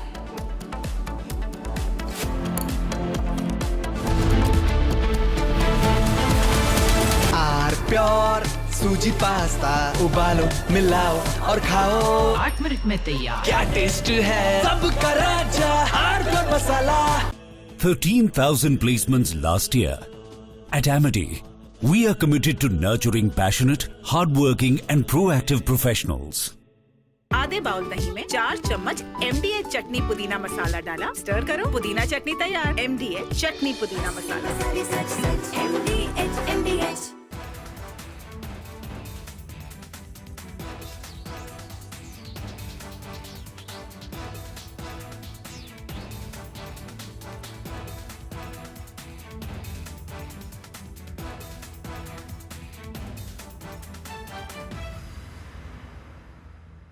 Hi. Good morning Hi, how to are you. you? Good evening from India. We have announcement of a trade deal, and Yes. you've seen both sides. Trump says that India has promised not to buy Russian oil, but Indian Prime Minister's response makes no such commitment. But Trump says, I've reduced the tariffs to 18%. And then he says that besides everything else, Prime Minister Modi has also agreed to buy American, in addition to 300 billion in, 500 billion in some other purchases. Anyway, there's an existing agreement to buy 300 billion, so there's not much of a hard-coded commitment from the Indian side. So Trump is obviously using a lot of hyperbole, making some claims, but the good thing is there's an announcement of a deal. But there's more statements coming from Trump than from India, especially to Trump's statement that India has agreed to stop buying Russian oil. There's nothing official from the Indian side to that. How do you view these developments, Professor Sachs? Well, basically, the United States is unstable and irresponsible, but backing down from the most outlandish actions of this government a few months ago. They made no sense. They antagonized India. They disrupted trade. And I think somebody finally explained to Trump that none of this was serving any American interests at all. And so Trump has backed down to an important extent. Everything about Trump and trade is erratic, not sensible, not accountable.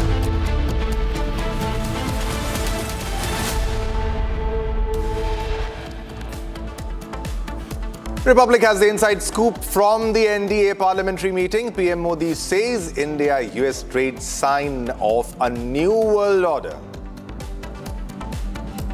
Parliamentary party में आदरणीय प्रधानमंत्री नरेंद्र मोदी जी को अभिनंदन किया और उनका मार्गदर्शन में जो ऐतिहासिक ट्रेड डील्स हासिल किए हैं उसके लिए बधाई भी दी है. India cheers as the nation locks an historic deal with the United States. MPs congratulate PM Modi for 2 landmark deals just in a week. Commerce Minister Piyush Goyal likely to make a statement in the Parliament on the historic trade deal between India and US. And D Street cheers India-US deal. Market soar 5% on India-US pact. Rupee jumps to 90.4, up 1.2% versus dollar in early trade after India-US trade deal.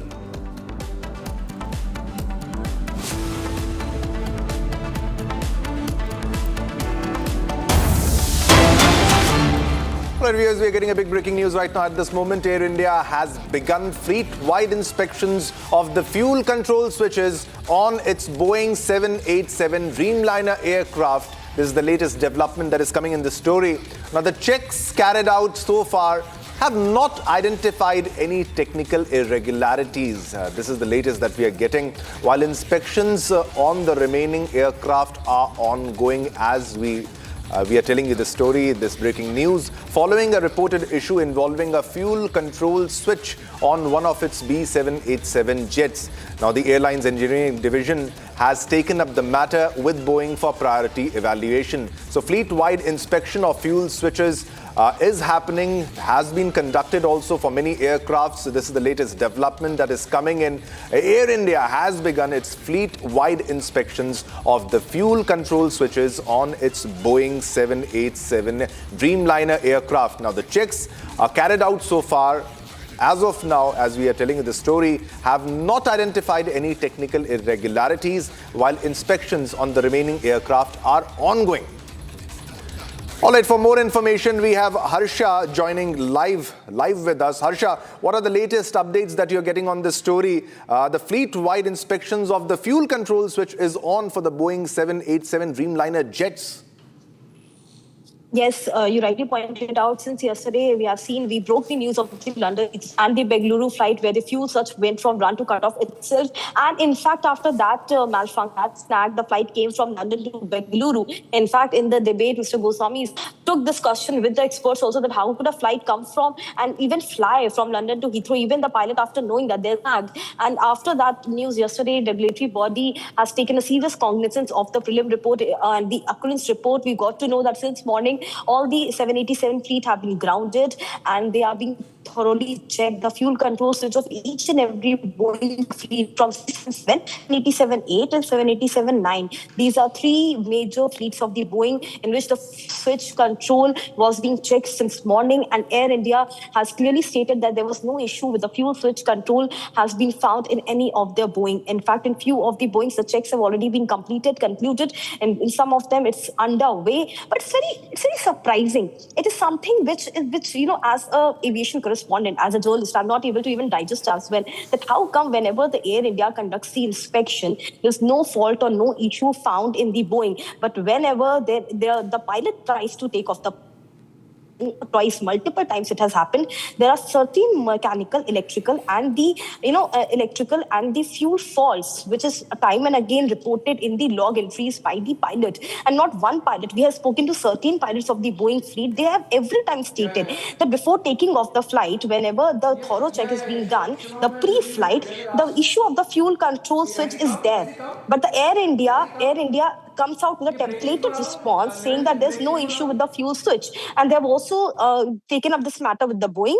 What Air India has told us right now, that the Boeing, they have also apprised Boeing with the fuel control switch issue. The Boeing will also investigate this. But right now, the major update is that the regulatory bodies have taken the cognizance. The regulatory body has already initiated the investigation in this matter, and they have sought the detailed report from Air India on each and every Boeing fleet. And this time, they can't just take it leniently. Back to you. Breaking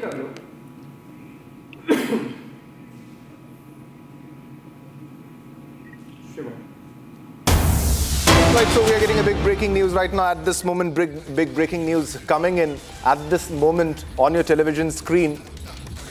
And yes. In fact, this is a big development. Remember, the opposition has been asking questions, trying to put the government on the mat while we wait for a formal statement from the Commerce Minister on the floor of the House at around 3 p.m.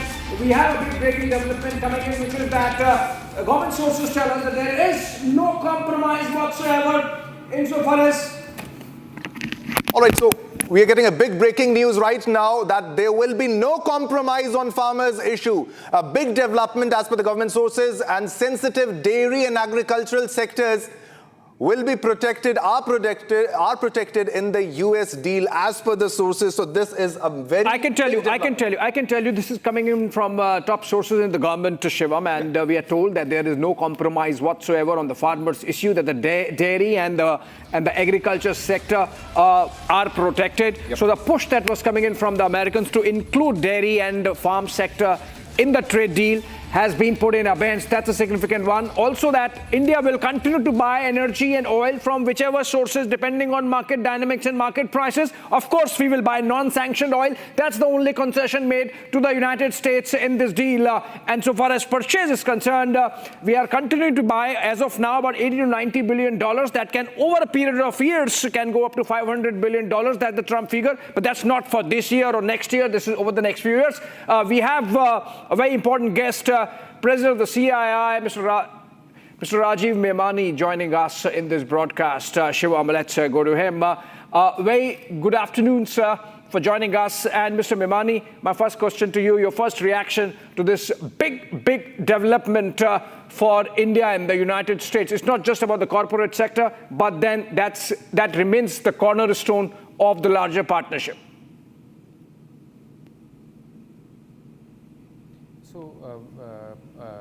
When you're saying big development, are you talking about the announcement last night or what you just were announcing? I just overheard you when I was on this thing. Mr. Memani, I see some video issue there. The video. All right, we're just network issue. We're just fixing it. Can you Mr. hear me now? Memani's. But Abhishek, this has been the primary concern every time when we talk about any trade deal, any free trade agreement with any country, or whether it be the European Union, whether it be America. It has always been the protection of the farmers' rights, whether it's the dairy industry or the agricultural industry. So this is very important, and this is the biggest news, I believe, that there will be no compromise. There will be no compromise in the dairy sector. There's particularly the farmers' issues, sensitive issues like the dairy and agricultural sectors. That always has required. You see, there is a reason why so, because the United States has just about 1 million odd farmers. In India, you have, at least 20, 30 times more than that. The size of the farm holding is very small. Ours are essentially small and marginal farmers, and that's why they need to be protected. Mr. Memani is back with us. The audio and the video fixed, connectivity is sorted. Thank you so much, Mr. Memani, for joining us. My question to you was your first reactions. I mean, the markets have shown the kind of exuberance that we are seeing in the Sensex and Nifty. Would you say it's rational, irrational, or absolutely justified? Hard to comment on the markets, but I would say, firstly, for India, US is the largest trading partner. US is the largest economy in the world. India is the fastest growing economy in the world. And if we looked at our trade, overall last year we had about 85 to 90 billion dollars of trade. And those sectors which were not impacted by tariffs, like electronics and others, they're continuing to show very strong growth.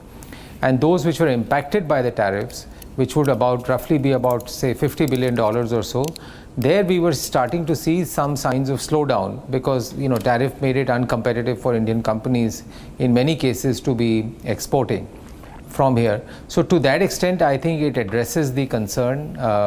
These are all labor-intensive sectors, as you know, whether it's leather, textiles, garments, gems and jewelry, auto components, engineering and others. So for those sectors, I would say it's particularly positive because they have a because they're labor-intensive sectors, they impact quite a few people. But in the overall, if you look at the overall size of the economy, from an overall size of the economy for a $4 trillion economy, is it a very material impact? Probably the answer is no.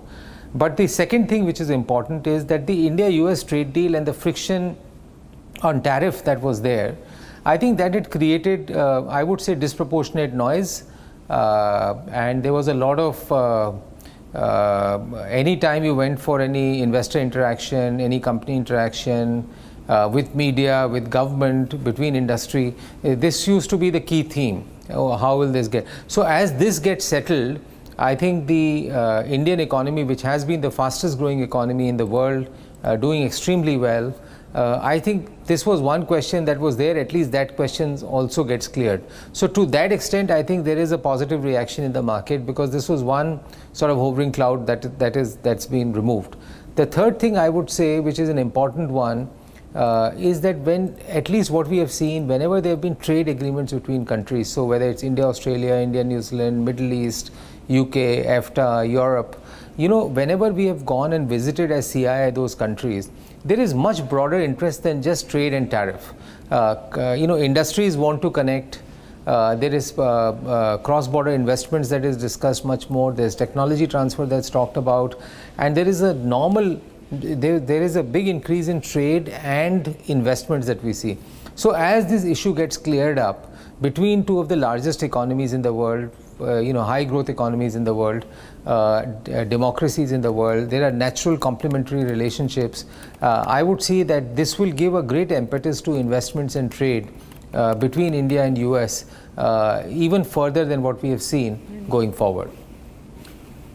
Mr. Memani, the other question is, could you also reply on the timing of this trade deal that is happening? Is this just a reaction on the deal that we had, the India-EU deal? Because the timing is also important. Why did Donald Trump take so much of time? Was he waiting for other free trade agreements with other major nations, especially the EU? It has 27 countries, sir. I may not be able to comment on that, but I know that there was an active dialogue that was going on. I think the trade ministries of both the governments were actively engaged in dialogue over the last 8, 9 months, 10 months. It may not be, I will not be privy to the reason why not 2 weeks back, why today, that will be hard to say. But even what we picked up in Davos when we were there in the World Economic Forum was that there was a strong sort of push to see how the India-US relationship gets concluded. So the one-off remarks that President Trump made to media, what we also heard in the closed-door meetings with the senior US government officials and others, was that we were very close to doing a trade deal with India. They had some issues, concerns, we had some issues and concerns. So hopefully I think they've got ironed out. Apart from that, I think I may not be able to attribute any reason to the timing. Okay, well, my question to you, Mr. Memani, is you were giving a sectoral classification of the impact of the trade deal where there were some adverse consequences now sort of taken care of, creased out. But going forward, you think there are positive spin-offs on sunrise sectors like AI, and that in fact it's a two-way deal, and so there could be more American investments in that sector, semiconductors, AI, etc. After the deal? Yeah, I mean, having said that, so I have to answer your question. If you actually see the commitments that have been made to AI, which is largely through data centers and others, in the last 3 to 4 months has been very, very high. And I think, I forget the name, but India was, US did announce that India is part of the Pax Silica partnership that that US was looking at. So the AI investments were going, data centers were going very significantly. You saw the GCCs, we were seeing that momentum continue to grow. So I would say those investments were continuing to grow in India. They were not getting impacted by the tariff issues. But as I mentioned earlier, whenever you have something like this, it's in these areas, in other areas of manufacturing, capital goods, other parts of the economy, and including in semiconductors and others, definitely there will be greater interest. Because if there was one question in the minds of people that, can this be expanded, will there be a hindrance later on? I think that gets answered. So when people evaluated investments, they look at all the other things around that. At least that one box also gets ticked. Right. All right, Mr. Rajiv Memani, thanks a lot for joining us and sharing your insights, your analysis on the latest development between India and US on the trade deal. Thanks a lot. Now we'll continue our mega coverage on this trade deal that we have between India and US, and we have right now Ambassador Deepak Vora joining us. Pretty confident, pretty happy on the deal. Mr. Vora, you seem pretty happy that the deal has taken place after a very long time. Now, there have been imposition of tariffs, lots of tariffs, but they have been slashed at a very critical moment, very apt moment, I would like to say. What's your initial take on this? Well, you can see from my smile, I'm delighted, I'm thrilled. I've served in that country. I love that very much. Both our children live there. I go there every year. Let me begin, if you give me a minute, to tell you that this deal comes at the beginning of the second quarter of this century. So I describe today as Terrific Tuesday. Tuesday, the day dedicated to Lord Hanuman, symbol of courage, strength, and selfless devotion, like Prime Minister Narendra Modi. And it's also dedicated, by the way, to Goddess Kali, so don't mess with me. We can get very tough. The world today is more fractured, more fractious than ever. This agreement underlines our fabled duck diplomacy, quiet, restrained interactions away from the glare of Republic television. So we've had high-level visits, etc. Now, the agreement with the largest economy in the world, after the massive free trade, the conclusion of the negotiations for the free trade agreement with the 27-member EU group, which the president of the European Commission described as the mother of all deals. Sir, I believe this is the father of all deals. And if you take a look at BRICS, we are the only country so far with which this kind of an agreement has been concluded. Therefore, the message is loud and clear.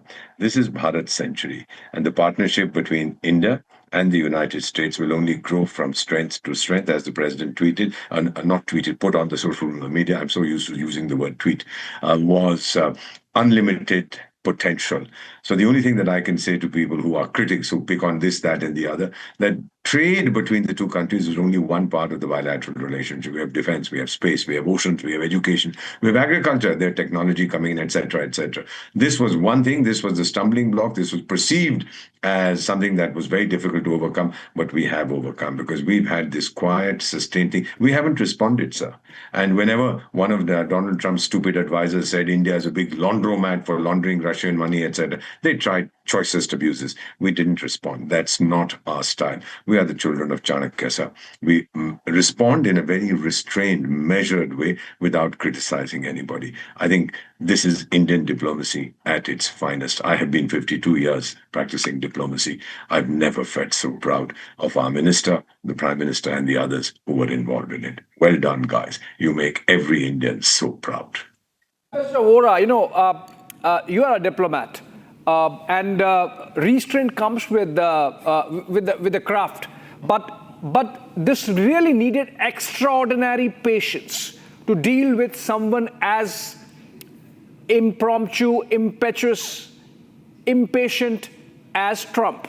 So in that sense, for Prime Minister Modi and his team, for External Affairs Minister S. Jaishankar and his team of diplomats in the Ministry of External Affairs, to be really holding on to their horses, not to respond, not to hit back, because it's very tempting in front of cameras to get into this performative diplomacy, particularly when you have the likes of Scott Bessent and Hoover Lutnick coming at you day in and day out. I think it was really a test of Indian diplomacy, and we have literally come up trumps. Sir, may I just say something? 1966-67, you were not born then. We had famine in India. And our then Prime Minister went to the United States. They said, have you come to beg for food? She came back and she said, never again. So 66, 67, son, both of you kids are too young. We were told not to eat on Mondays. I did not for 104 Mondays. I was 15, sir. 104 Mondays in 66, 67. I didn't eat because we didn't have enough grain. Today, our granaries are full. We can feed the whole world for more than 1 year. Therefore, agriculture, our farmers, for us, are existential because they've made us self-sufficient in food. For the United States, energy and agriculture is not an existential issue. I think Trump's people have explained that to him, that whether the Indian market accepts our agricultural products or not, the trade deal in itself is very good. Leave out this sector. We'll continue to talk about it. We'll continue to talk about dairy. We'll continue to talk about fisheries later. But let's take what we are getting now, which is very, very substantial. So I believe that was it. We were both looking at trying to create a win-win, as they say, situation instead of a lose-lose situation. I think that your channel, which has been consistently supporting the deal between the United States and India, I think that has helped. And of course, Prime Minister gave Donald Trump a verbal peace prize by praising his leadership as vital for global peace, stability, and prosperity. May I just say, Donald Trump responding that Narendra Modi and I are two people that get things done that cannot be said for Modi. That's a very powerful statement to make, that we are both doers, the others are just shouldis, we are the doists. And finally, I'd just like to say this, whatever one says of Donald Trump, he reminds me of that Roman Emperor Caligula 2,000 years ago, when he was told that many people hated him in the countries that he was dealing with or that Rome had conquered. His famous line in Latin was, Oderin dum metuant, let them hate me as long as they fear me. And Donald Trump has understood that love is much better than hatred. And I think the people of India today, whatever he might have said and done, etc., he hasn't hurt our vital interests in any way. We haven't hurt their vital interests. But this trade deal is a recognition that we will now deal with each other as equals and as partners, not in a boss, a client, subsidiary relationship, sir. We have come of age, sir. Let me just put it to you. And I'm glad I'm still alive at 74 to witness this historic moment. All right. Thank you, Mr. Vora, for your comments and your insight on the latest developments on the India-US trade deal and the tariffs, which has been slashed to 18%. And a moment of joy and moment of pride for every Indian citizen, especially those who were affected, Abhishek, because of the imposition of tariffs, whether it's be the leather industry or the gems and whatnot. Many industries were badly affected because of the tariffs, and now there will be change, and it will take time. It will take time. Yeah, absolutely. And in fact, we're going to continue to have this conversation, Shivam. Yes. Slipping into a short break coming up on the other side. Build up to that statement by Commerce Minister Piyush Goyal in the Lok Sabha on the floor of the House. That's at 3 p.m. We are building up to that. Short break.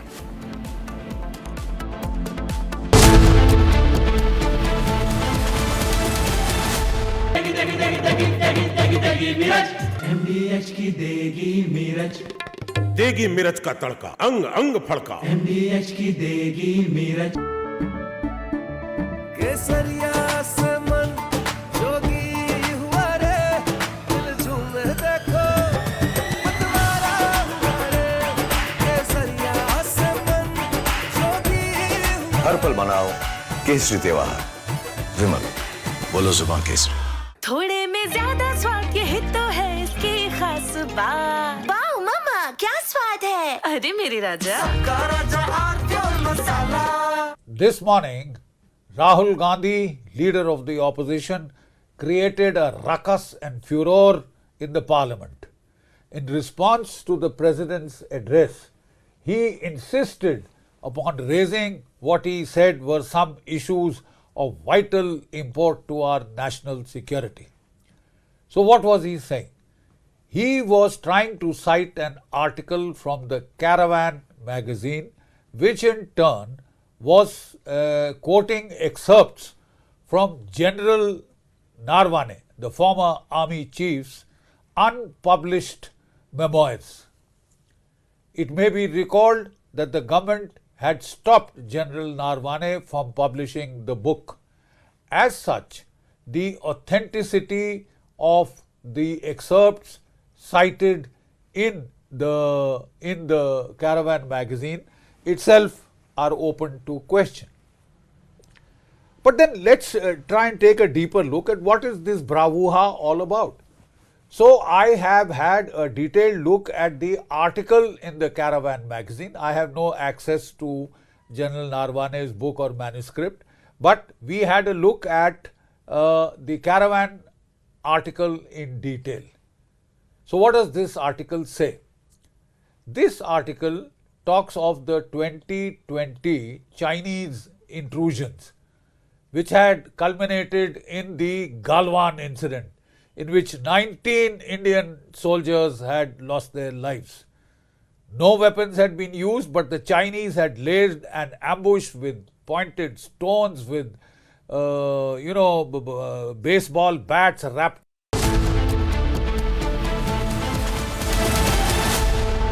दादी के हाथों का जादू और खुशबू से महकता घर, माँ की मुस्कुराहट और खाने की सुगंध। MDH गरम मसाला, क्योंकि हर रिश्ता है स्वाद से जुड़ा।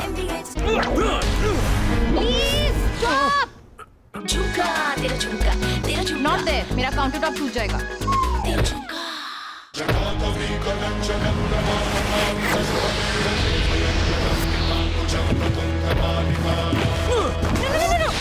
मेरी चिमनी टूट जाएगी। What are you doing? रानी, इस घर में कुछ है जो टूटता नहीं। ये पिलर कभी नहीं टूटेगा। रुंगटा स्टील TMT से बना। रुंगटा नहीं तो घर स्ट्रॉन्ग नहीं। रुंगटा स्टील TMT बार एकदम solid.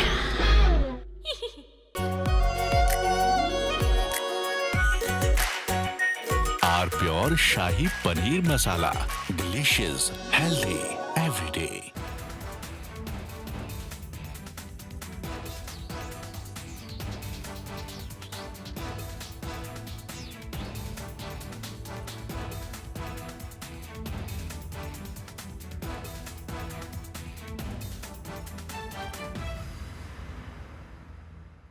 This morning, Rahul Gandhi, leader of the opposition, created a ruckus and furor in the parliament.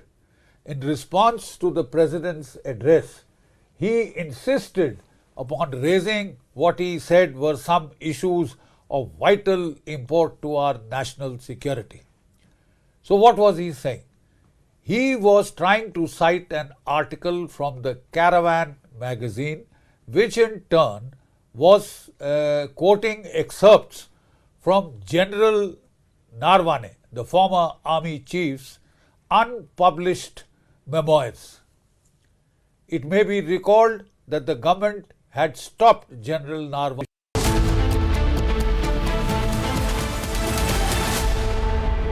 Are Pure suji pasta उबालो मिलाओ और खाओ 8 मिनट में तैयार। क्या टेस्ट है सबका राजा R pure masala.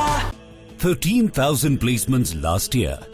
At Amity, we are committed to nurturing passionate, hardworking and proactive professionals. MDH की हल्दी मिर्ची धनिया करे कमाल, ये रंग दे ये खुशबू दे ये तीखा ये कम पड़े, क्या निराला MDH masala. Hi, good morning Hi, how to are you. you? Good evening from India. We have announcement of a trade deal, and Yes. you've seen both sides. Trump says that India has promised not to buy Russian oil, but Indian Prime Minister's response makes no such commitment. But Trump says, I've reduced the tariffs to 18%. And then he says that besides everything else, Prime Minister Modi has also agreed to buy American, in addition to 300 billion in, 500 billion in some other purchases. Anyway, there's an existing agreement to buy 300 billion, so there's not much of a hard-coded commitment from the Indian side. So Trump is obviously using a lot of hyperbole, making some claims, but the good thing is there's an announcement of a deal. But there's more statements coming from Trump than from India, especially to Trump's statement that India has agreed to stop buying Russian oil. There's nothing official from the Indian side to that. How do you view these developments, Professor Sachs? Well, basically, the United States is unstable and irresponsible, but backing down from the most outlandish actions of this government a few months ago. They made no sense. They antagonized India. They disrupted trade. And I think somebody finally explained to Trump that none of this was serving any. From Asia's largest news headquarters, setting the agenda for Bharat.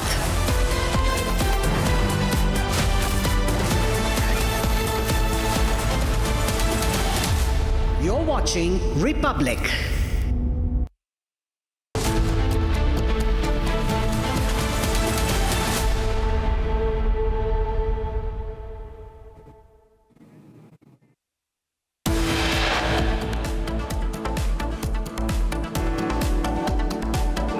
Republic has the inside scoop from the India Parliamentary meeting. Our Prime Minister Modi says India-US a trade sign of a new world order. Parliamentary party में आदरणीय प्रधानमंत्री नरेंद्र मोदी जी को अभिनंदन किया और उनका मार्गदर्शन में जो ऐतिहासिक ट्रेड डील्स हासिल किए हैं उसके लिए बधाई भी दी है।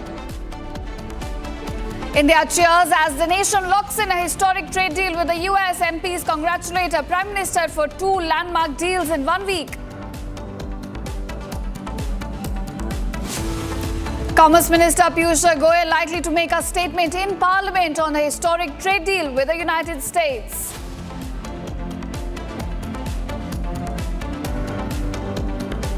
The Lala Street cheers India-US deal. A market soared 5% after the announcement.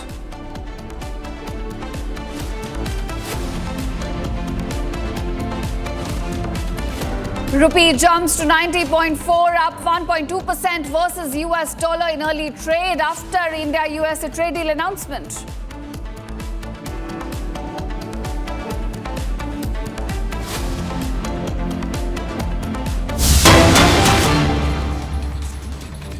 All right, let's begin this with a breaking, Ishita, and it's from that Air India story. The airline has begun inspection of all its 787 fleet, the Dreamliner fleet, in fact.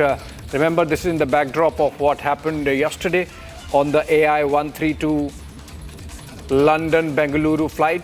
Okay, coming out of this, another breaking coming in from Parliament. Rahul Gandhi is speaking on the... Give it authenticated. Sir, this is... Please table it. Table it, please. Please table it. Speaker, we will sir, examine it and we'll get back to you. Chairman, right? And Chairman, sir, I have authenticated the article. Please continue on Honorable President's speech. Yes. So, as I said yesterday, very important matter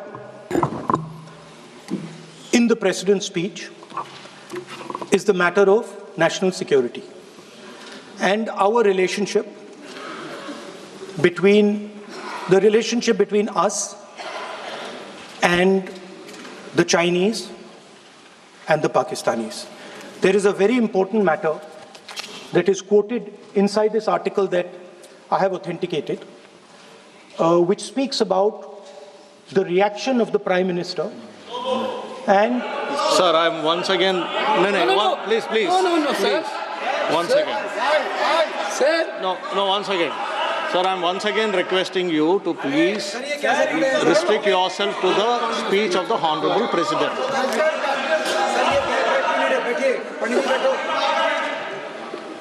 I'm requesting LOP to please restrict himself to the speech of the Honorable President. Let us not mislead the House. Let us clear the confusion. Today also I had requested both Venugopal ji and Gaurav ji also. We are patiently waiting to listen to the Honorable Leader of the Opposition. The matter which was referred to just now, yesterday the Chair has given a ruling. On the paper on which he has authenticated, there is table in the House. But what I'm saying is, when a ruling has already been given on a matter which he referred yesterday, he can't be quoting same matter again in a pretext of making a reference indirectly. He cannot refer on the same matter. Please continue with your speech, we are waiting, but please avoid referring to a matter which has been settled. Sir, Honorable Parliamentary Affairs Minister is trying to mislead the House. Of course, he called us, me and Gaurav Gogoi. Sir, please. Sir, when Honorable LOP is standing... He quoted me. Sir, when Honorable LOP is standing... I want to give a clarification. When Honorable LOP is standing, you are speaking. Please allow me to give a clarification, sir. No. Please allow me. 1 minute. No, sir, when Honorable LOP is standing, you are speaking. 1 minute. Please permit him to speak. Sir, 1 minute. Please permit him to speak. Parliamentary Affairs Minister took my name. You have 1 minute clarification. No, sir. Please permit him to speak. He's already started his speech, sir. He started his speech, sir. Let him speak. Our Speaker, what was the Speaker's ruling yesterday? Don't quote the book, don't quote the magazine. This was the only ruling of the Speaker. No, sir. Please listen to me. He started his speech. So please let him continue. He started his speech. I need a clarification because Parliamentary Affairs Minister quoted me. Honorable he took my name. Sir, what is, see, you want him to speak or not? This is only for, this house is only for them. What is this? This is not for us. Yes. What is this? This house is only for them. No, once again. Mr. Venugopal, kindly be seated once again. No, listen. No, please listen. What did you say just now? What did you say just now? What is this yar? What is this yar? This is Parliament. This is Lok Sabha. You can't address the chair. You cannot address the chair with yar. What is this yar? No, you cannot address the chair by saying yar. No. Please take back your words. You can't say chair yar. No. You cannot. No. Honorable LOP is standing on his feet to speak. You are not allowing him to speak. माननीय राहुल गांधी जी आप बोलिएगा. No. Please allow him to speak. Please allow him to speak. Please allow him to speak. Please allow him to speak. No. Chairman साहब यार कह दिया तो क्या हो गया? कोई आफत आ गई है? No, not correct. No. There is a quorum.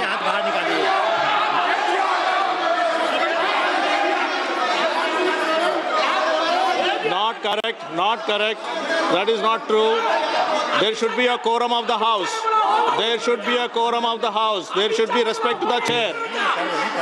You should know how to behave. No, not correct. Honorable Rahul ji, please speak. Please continue to speak. Speaker, sir, if the issue is about me quoting a magazine, which I have authenticated, I am happy not to quote it directly. No problem. But I have to be allowed to speak about it. Yeah. Honorable LOP, You have Shri Speaker, Rahul sir. Gandhi ji, Chairman, please sir. Chairman, sir. listen. Chairman, sir. You have been given permission to speak on the Honorable President's speech. I am speaking. What are you telling? What permission are telling to LOP? Speaker, sir. And yesterday. Sir, Speaker, sir. and yesterday. One second. Speaker, sir. Permit Sir, him to Speaker, speak. sir. What is this? Sir, Speaker, Sir. 1 second. Sir, sir. One second. Speaker, sir. Sir, yesterday, Honorable Speaker, sir. Speaker has It given is a not a ruling. permission that I am being given, Speaker, sir. I am not being given a permission. What is the permission? I am the leader of opposition of this country. You are not giving me permission. It is my right. Rule 349. Under Rule 349. No. Honorable Speaker has given a ruling under Rule 349. Under Rule 349, Honorable Speaker has already given a ruling. And if you don't want LOP sir to speak, I'll have to give opportunity to others to speak. If you don't want LOP to speak, I will have to give opportunity to others to speak. No, please listen. I am giving opportunity. ये नहीं चलेगा. Honorable LOP will speak. He can speak. He doesn't require your support. He will speak. 1 second, please. Chairman, sir. Chairman, sir.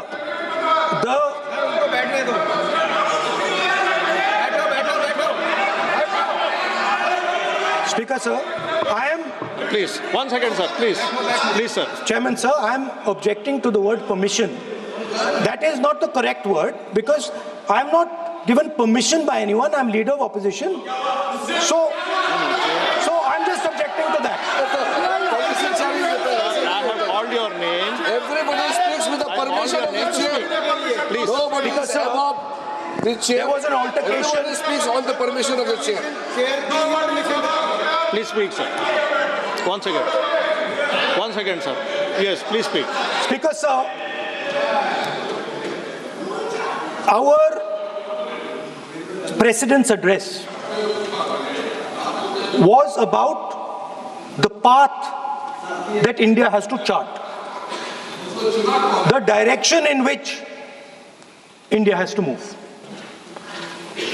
Today, on the world stage, the main issue in international affairs is the conflict between China and the United States. This is central. This is central. This is central to our President's address. This is central, as you have seen, to our budget. And all I am saying is I want to make a statement about what happened between China and India and how our Prime Minister reacted to it. Why am I being stopped? Sir, in Ladakh, in eastern Ladakh, there was a conflict. Our soldiers were killed.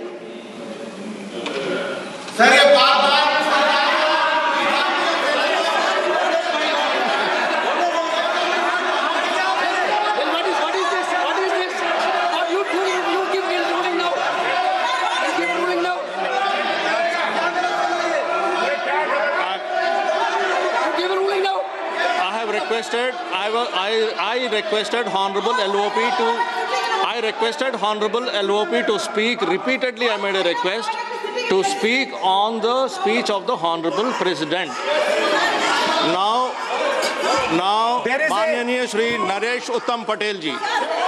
Manyaniya Shri Naresh Uttam Patel ji. Manyaniya Shri Naresh Uttam Patel ji. Sir, I made repeated requests. I made repeated requests to speak on the speech of the Honorable President. Manyaniya Shri Naresh Uttam Patel ji. आप बोलना नहीं चाहते हैं, आप बोलना नहीं चाहते हैं।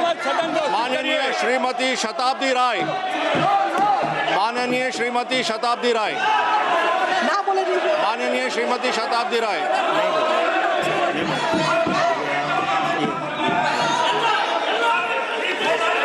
माननीय श्री डीएम खातिर आनंद, माननीय श्री डीएम खातिर आनंद,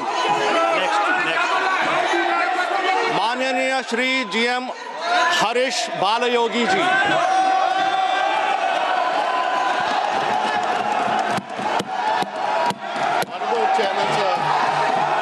today on behalf of my party Telugu Desam to extend our support to the gracious address delivered by the Honorable President of India. The address presents a confident national roadmap anchored in reform, guided by inclusion and directed towards the long-term objective of building a strong, self-reliant and globally competitive India. The vision of Vikasit Bharat 2047 reflects a fundamental shift in governance philosophy from managing short-term outcomes to shaping India's long-term economic strength, institutional capacity and strategic relevance in global economy. With India's potential growth rate approaching 7%, driven by sustained reforms and historical public investments, we are witnessing the emergence of a new development trajectory. Our national कार्यवाही 3 बजे तक स्थगित जाते हैं।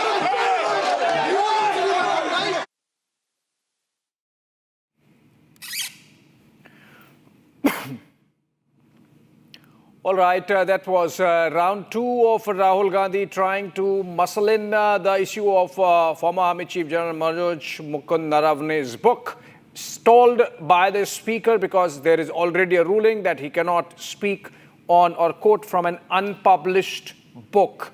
And so Rahul Gandhi there again trying to create pandemonium.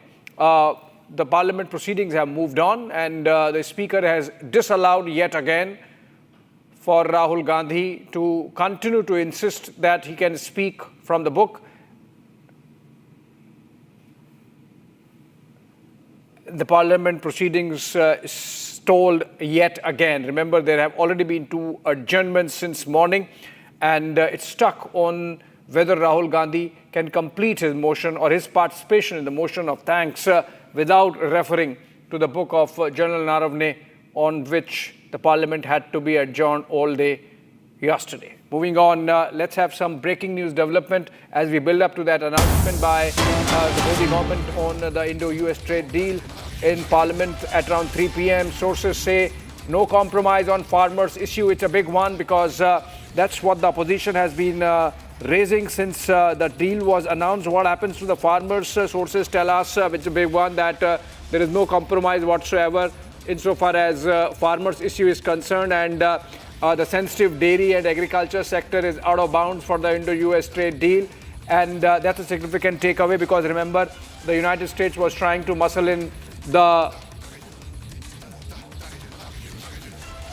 farmers' issue and particularly the genetically modified crops and soya, and it seems that it is now very clear, as sources tell us, that those 2 issues were never on the table, and the final deal that's taken shape with the announcement by President Trump also has those sectors really protected. Sensitive dairy, agri sectors protected in the deal. That's a very important takeaway. Going by what the government sources have told us on this very important issue being raised by the opposition. More clarity, of course, when the Commerce Minister makes that statement on the floor of the House. In the meanwhile, we have some reactions from the opposition. Let's listen to them. कल America का साथ में जो agreement हुए और जो announcement हुए tariff में कटौती का, उसको लेकर के देश भर में उत्साह है। पूरा माहौल अच्छा बना है देश में। एक शुभ खबर रात को आधी रात में मिडनाइट में आए तो आज देशवासियों को भी हमने बधाई दिया है।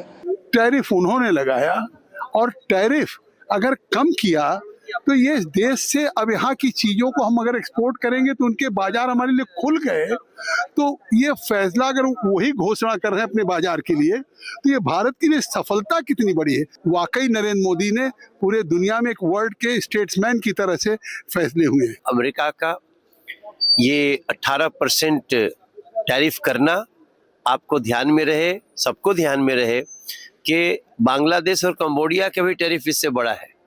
तो ये बहुत बड़ी उपलब्धि है और नरेंद्र मोदी जी के इसको हम लोग उनकी नीतियों का विजय मानते हैं। ये समझौता हिंदुस्तान के करोड़ों किसानों के साथ विश्वासघात है। न सिर्फ करोड़ों किसानों के साथ, बल्कि अमेरिका का राष्ट्रपति कह रहा है कि अब हिंदुस्तान रूस से तेल नहीं खरीदेगा। यानी कि अमेरिका से अगर आप तेल खरीदेंगे तो महंगा तेल हिंदुस्तान के करोड़ों लोगों को खरीदना पड़ेगा। आपने दोहरी मार इस देश के लोगों को दी, विश्वासघात किया इस देश के लोगों के साथ, और इसका पुरजोर विरोध सड़क से लेकर सदन तक हम लोग करेंगे। डील हमारी डील करने का अनाउंस करेंगे ट्रम्प साहब, वॉर रुकवाने का ऐलान करेंगे ट्रम्प साहब, हम किससे तेल खरीदें और किससे ना खरीदेंगे ऐलान करेंगे ट्रम्प साहब, उनके सारे उत्पाद को फ्री कर दें और उनको टैक्स भर करके हम ट्रेड करें। अब उनके टैरिफ पर ही जिंदा रहोगे क्या? इज्जत भी बची है? नहीं बची है। नहीं, ये डील 39 देशों के साथ डील कौन सी हुई है हमें तो बाहर से पता चल रहा है। डोनाल्ड ट्रम्प प्राइम मिनिस्टर है क्या? इससे पहले टैरिफ क्या था जब 25% लगा दिया गया था, क्या 18% की था? इससे कई गुना कम था जो टैरिफ लगाया गया। अभी भी 18% जो टैरिफ लगाया गया है ये अपने आप में प्रशंसनीय उठाता है, क्योंकि इसकी घोषणा भारत सरकार की तरफ से करीब ये यूएस के प्रेसिडेंट ने करी है। और लगातार जिस तरह से यूएस का रवैया भारत की तरफ रहा है वो दर्शाता है कि जो भारत सरकार है वो यूएस जिस तरह से डील करना चाहिए उस तरह से हमारा जो फॉरेन मिनिस्ट्री वो डील नहीं कर पाता है। All right, so ladies and gentlemen, it is the biggest headline of the year. India has logged in a major trade breakthrough with the United States, marking a decisive moment in New Delhi-Washington economic ties. Now, the high-stakes deal aimed at boosting market access, easing tariffs and strengthening strategic commerce signals India's growing clout on the global trade table and sets the tone for a new phase of bilateral partnership between the two nations, while we are also showing the tariffs that have been imposed on the other nations by the United States. Those were the graphics that we were showing. Also, PM Modi was felicitated by the NDA leaders for the India-US trade deal, which has been finalized as quoted by Donald Trump and confirmed by Prime Minister Narendra Modi. Now, there has been a drastic reduction, and earlier it went on to 50%, and now it has been slashed to 18%, and this was much needed, much awaited, and it happened. And it is a big relief for everyone, especially the traders and for various sectors that includes the leather industry, the gem industry, and many other industries. Now, Piyush Goyal will be likely to speak on the trade deal in Parliament at around 3 p.m. And this is the exact moment. You can see everybody is happy, everybody is cheering because the deal has been finalized with the United States, and this has officially come from Donald Trump, who was on a tariff tirade, who imposed tariffs on many nations, and many other nations have a very high tariff compared to India now because the tariffs have been slashed when it comes to Indian economy. And we'll have to wait for the details and the nitty-gritties of what exactly will be in the trade deal. But surely the India-EU trade deal, the free trade agreement, had an impact, and it made the Donald Trump government to push and move faster and have and close a free trade agreement, have an agreement with the Indian government.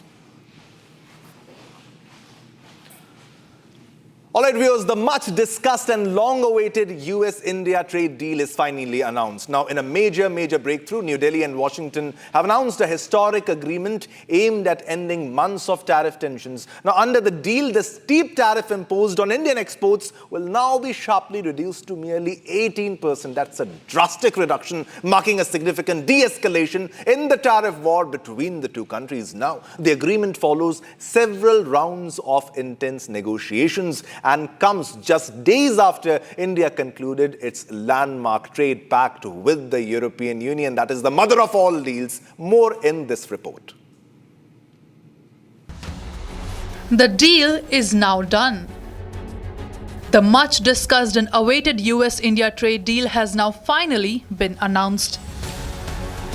In a major de-escalation of trade tensions, India and the United States have announced a historic trade deal last night. This after months of multiple rounds of negotiations between the two parties.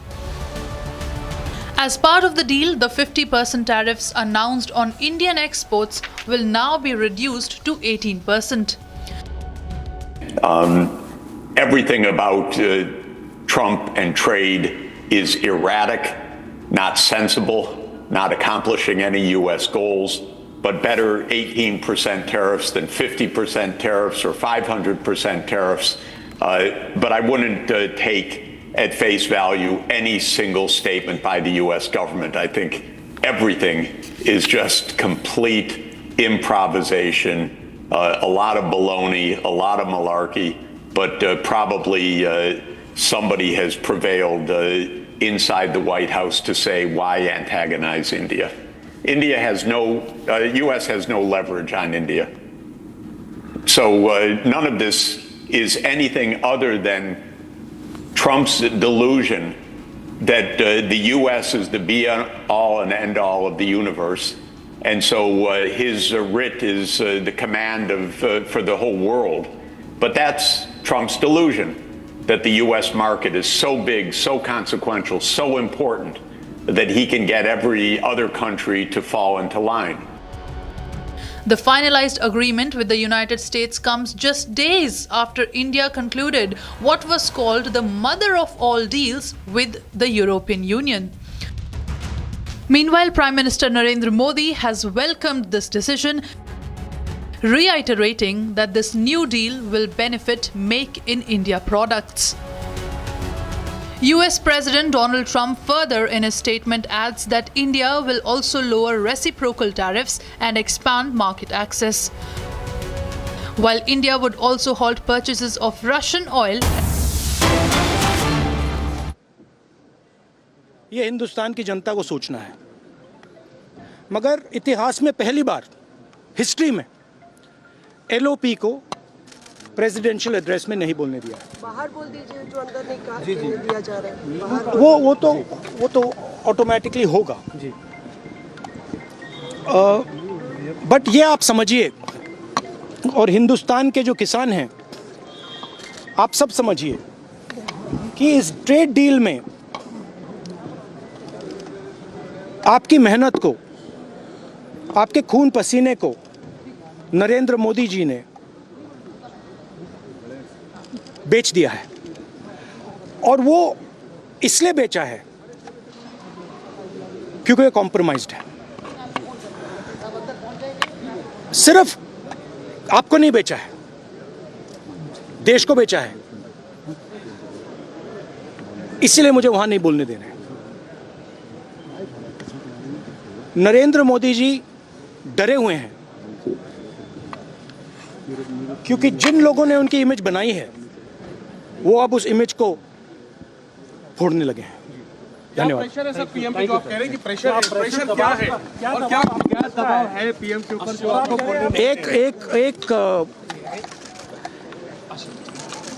एक अदानी जी पर case है United states में। वो अदानी जी को target नहीं कर रहा है, वो नरेंद्र मोदी के फाइनेंशियल स्ट्रक्चर को टारगेट कर रहा है। एक वो है। दूसरा है एप्स्टाइन फाइल्स। एप्स्टाइन फाइल्स में अभी और माल है, वो अभी रिलीज नहीं हुआ है। इसीलिए इस दबाव में आकर एप्स्टाइन फाइल्स में जो है, जो पूरा देश जानना चाहता है मगर अभी अमेरिका ने रिलीज नहीं किया है। और दूसरा जो अदानी जी पर केस है, जो एक्चुअली मोदी जी पर केस है, क्योंकि वो बीजेपी का फाइनेंशियल स्ट्रक्चर है, मोदी जी का फाइनेंशियल स्ट्रक्चर है। तो ये दो प्रेशर पॉइंट्स हैं। और आप ये बात समझ लो, देश ये समझ ले कि प्रधानमंत्री कॉम्प्रोमाइज्ड है। Thank you. आप सीधी चुनौती देती है प्रधानमंत्री को बात करने की।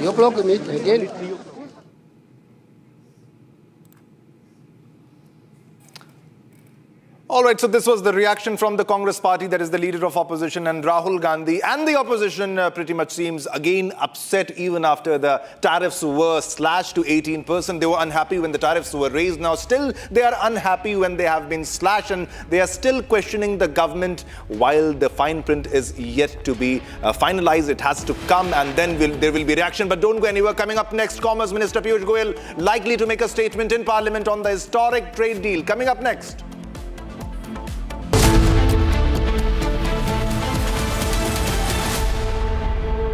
सीक्रेट रेसिपी MDH का जीरा सिप जल जीरा मसाला सिप सिप जीरा सिप MDH का जल जीरा सिप MDH का जल जीरा SIP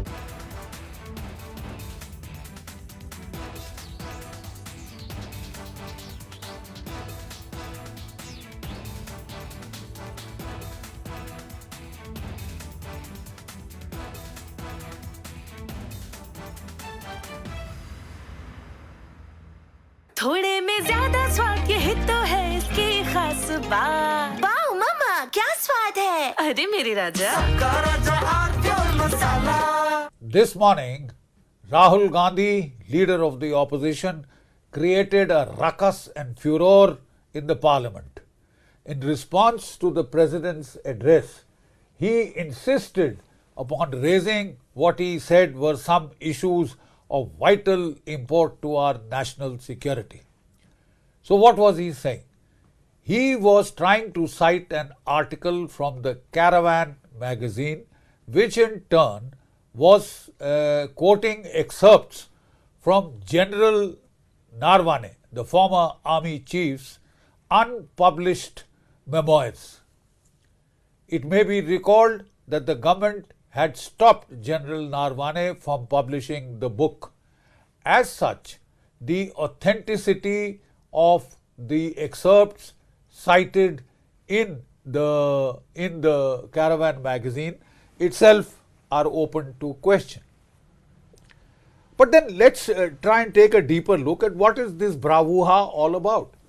So I have had a detailed look at the article in the Caravan magazine. I have no access to General Narwane's book or manuscript, but we had a look at the Caravan article in detail. So what does this article say? This article talks of the 2020 Chinese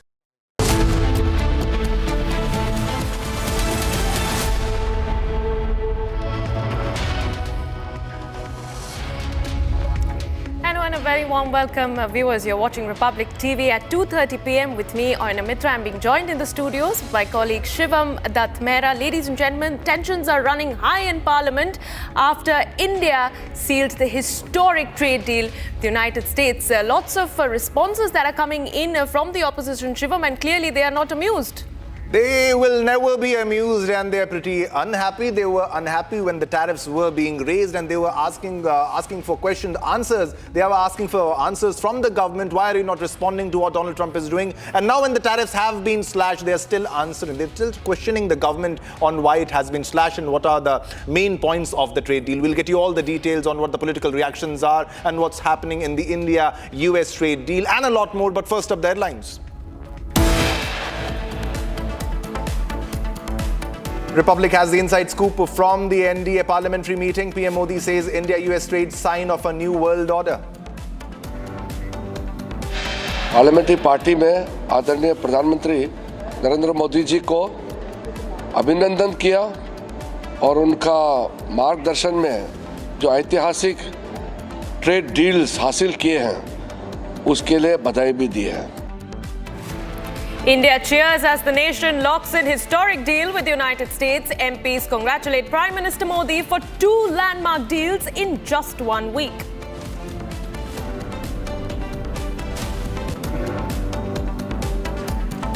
Commerce Minister Piyush Goyal likely to make a statement in Parliament on the historic trade deal very soon.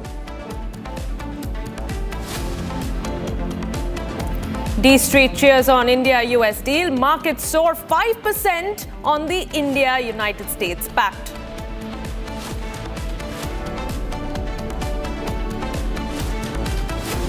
And rupee jumps to 90.4, up 1.2% versus dollar in early trade after India-US trade deal.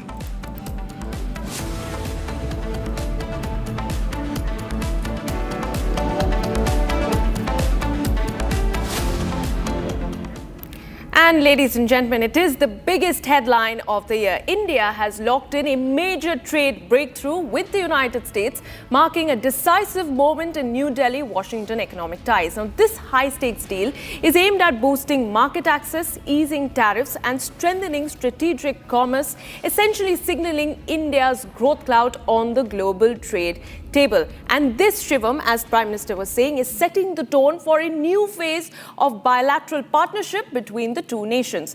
This deal will see US tariffs on Indian goods being reduced from 25% to 18%, effective immediately. This morning, Prime Minister Narendra Modi was facilitated by NDA lawmakers in Parliament for securing the deal. And in that meeting, Prime Minister has sent out a clear and strong message outlining the importance of this development. He spoke of how a new world order is emerging. We take a look at that entire sequence of what exactly happened when Prime Minister Modi entered for the NDA parliamentary meeting.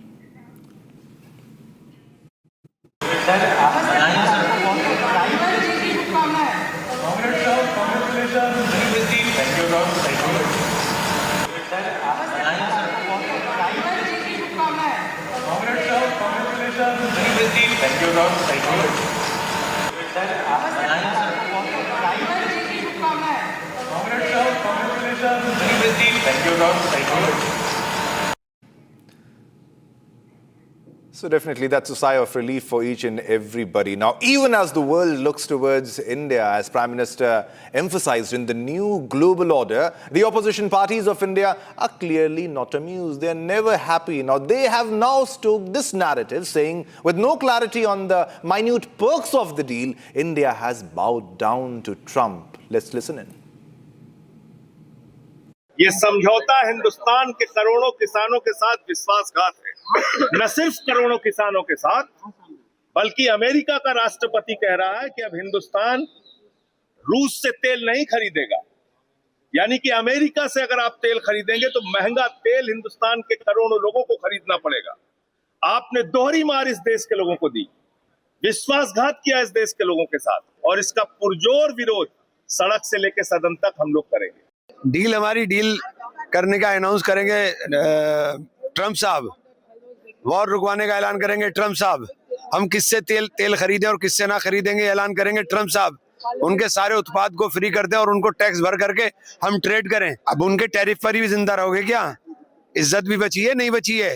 नहीं, ये deal 39 देशों के साथ deal कौन सी हुई है हमें तो बाहर से पता चल रहा है। डोनाल्ड ट्रम्प प्राइम मिनिस्टर है क्या? इससे पहले टैरिफ क्या था जब 25% लगा दिया गया था, क्या 18% की था? इससे कई गुना कम था जो टैरिफ लगाया गया। अभी भी 18% जो टैरिफ लगाया गया है, ये अपने आप में प्रथम चिन्ह उठाता है, क्योंकि इसकी घोषणा भारत सरकार की तरफ से करी बात ये यूएस के प्रेसिडेंट ने करी है। और लगातार जिस तरह से यूएस का रवैया भारत की तरफ रहा है, वो दर्शाता है कि जो भारत सरकार है वो यूएस जिस तरह से डील करना चाहिए उस तरह से हमारा जो फॉरेन मिनिस्ट्री वो डील नहीं कर पाता। All right, viewers, you heard over there. It's embarrassing that the opposition parties of this country are politicizing the matter, even going on to say that India has bowed down to the Donald Trump administration. But the NDA is not backing down. In fact, we are building up to that big statement by the Commerce Minister Piyush Goyal, which is scheduled at about 3 p.m. this afternoon. But before that, let's also listen into what the other NDA leaders have to say on this historic deal. कल America का साथ में जो agreement हुए और जो announcement हुए tariff में कटौती का, उसको लेकर के देश भर में उत्साह है। पूरा माहौल अच्छा बना है देश में। एक शुभ खबर रात को आधी रात में मिडनाइट में आए, तो आज देशवासियों को भी हमने बधाई दिया है। टैरिफ उन्होंने लगाया और टैरिफ अगर कम किया तो ये देश से अब यहाँ की चीजों को हम अगर एक्सपोर्ट करेंगे तो उनके बाजार हमारे लिए खुल गए। तो ये फैसला अगर वही घोषणा कर रहे हैं अपने बाजार के लिए, तो ये भारत के लिए सफलता कितनी बड़ी है। वाकई नरेंद्र मोदी ने पूरे दुनिया में एक वर्ल्ड के स्टेट्समैन की तरह से फैसले हुए हैं। अमेरिका का ये 18% टैरिफ करना आपको ध्यान में रहे, सबको ध्यान में रहे कि बांग्लादेश और कंबोडिया का भी टैरिफ इससे बड़ा है। तो ये बहुत बड़ी उपलब्धि है और नरेंद्र मोदी जी के इसको हम लोग उनकी नीतियों का विजय मानते हैं। So these were the political reactions coming in. Now, India's landmark trade deal with the US marks a historic milestone as AARIN Capital Chairman Mohandas Pai provides expert insights. Oh, absolutely, Shivam. In fact, Mohandas Pai analyzes, viewers, the key sticking points like high tariffs, India's Russia ties, and Prime Minister Modi's direct talks with President Trump to unlock this much-awaited stalled agreement amid a 25% tariff threats. Now, expect sharp commentary on export impacts, Piyush Goyal's negotiations, and strategies, Shivam, that has paved the way for India's growth story. Mr. Pai, thank you very much for joining us. We have a big day, a historic announcement. India-US trade deal has been made. Your first reaction to this late-night announcement, sir? Well, I think it's a typical Trump. President Trump will make a deal at a time of his own choosing, on terms of his own choosing, and he has done it. And all of us must understand we're dealing with a very different kind of a global leader, which is the strongest military power, economic power in the world, and he can do what he wants, right? He doesn't care. And I think we have dealt with him very well, and it's typical Trump. So I think he came on the phone, spoke to Prime Minister Modi and said, I'm going to reduce it to 18%, let's make a deal, that is it. And immediately tweeted and said it comes into effect immediately. So I think it's a good for India, but you see, you must understand his logic.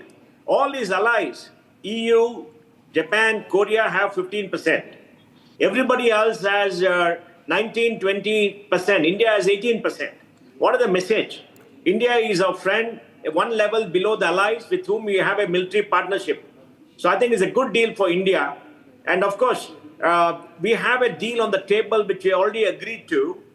We allow them to open up the market, reduce tariff is already there on President Trump's table. I hope that is signed so India can sign. And I hope the government will release terms of the deal once President Trump signs so that we have a deal and it becomes transparent. And I think the deal will be very good for India. Indian industry should take advantage and go all out to do more business with India. And it's good for us to open a market to the United States. It's the largest market in the world. It's the largest market in the world. China grew and became a global power by using the American market. We must also use the American market to become a much larger economy. Right. Mr. Pai, in fact, whatever announcements have come in from Donald Trump. I mean, he said that India's buying oil from Venezuela. He said that India stopped buying from Russia. He said that India will be doing a business worth $500 billion with India. But the response from the Indian side has been extremely measured. Do you think the Indian decision makers are taking it with a pinch of salt and probably waiting for the fine print? No, I mean, look, Russian oil has been coming down. And quite probably will come down to very low numbers because one Indian company has got permission to buy till February. And so it is coming down, is a fact. We don't have to make any announcement. Second is Venezuelan oil we want. Prime Minister spoke to the acting president of Venezuela, and our refineries can process the heavy crude of Venezuela. Venezuela is not sweet crude, it's heavy crude. Only few refineries in the world can do it, and we can do it. So if we have Venezuelan crude at a deep discount against Russian, we are well off because we have said we'll buy from the market which gives us best. And the third thing is this 500 billion is Trump's target over a number of years. We have our trade, our entire imports from the United States today is about 45-50 billion, right? And I think, it'll take us maybe 5-6 years. We'll buy more aircraft, we'll buy more US oil, which is very competitive. We may buy some pulses from the US. We'll buy almonds from California. We'll sell software to California, buy almonds from them. So I think this is just a broad parameter that Trump has said, because Trump wants to prove to Americans he's the best deal maker they ever had, and he looks at large numbers. Because for India, 500 billion looks very huge. For America, it is very, very small. Right. When it comes to India Inc., I mean, we witnessed the past few quarters were definitely under pressure. When do you think, I mean, when are we likely to see the real impact of this deal translating into India Inc.'s profits, India Inc.'s guidance, the order book, and in turn, reflecting that in the results as well as EPS? When do you think that will actually start translating into some kind of measurable outcome on ground, sir? Well, assuming that the 18% is signed applicable right now, and President Trump has said is immediate, possibly by March, April, so this quarter end, we may see some greater exports to the United States. And I think definitely the first quarter of the next financial year will see the full impact because it takes time to produce, time to export. And even now when people are exporting, because they've not seen a big decline in export to America, we can possibly increase export by 10-15% from what we're doing right now because there will be something in the pipeline. So I think March will see some impact and we'll see the impact next quarter. And I think that's what Baba Kalyani has said too, right? Baba Kalyani came on TV today and said that yes, it's very positive. We'll increase it by March and the next quarter we'll see a bigger increase and next year is going to be a very good year. All right, viewers, it's time to slip into a short commercial break. But Ayana, we have a lot more lined up in our action-packed bulletins. Oh, absolutely, Shivam. We are building up to that big statement by Piyush Goyal in Parliament. The action right now, ladies and gentlemen, is happening in Parliament. We are tracking a lot more responses that are coming in on the historic India-US trade deal. Stay on with Republic.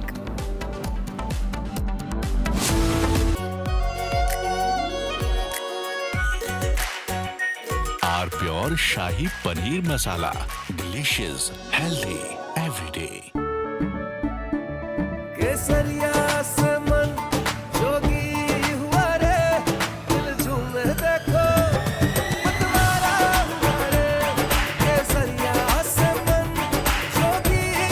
हर पल मनाओ केसरी त्योहार विमल बोलो जुबान Kesari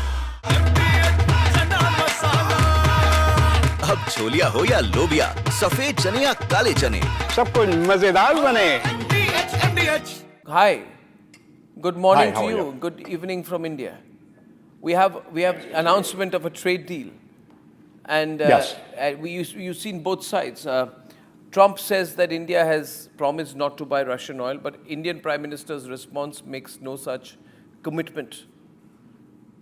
But Trump says, I've reduced the tariffs to 18%. And then he says that besides everything else, Prime Minister Modi has also agreed to buy American, in addition to 300 billion in, 500 billion in some other purchases. Anyway, there's an existing agreement to buy 300 billion, so there's not much of a hard-coded commitment from the Indian side. So Trump is obviously using a lot of hyperbole, making some claims, but the good thing is there's an announcement of a deal. But there's more statements coming from Trump than from India, especially to Trump's statement that India has agreed to stop buying Russian oil. There's nothing official from the Indian side to that. How do you view these developments, Professor Sachs?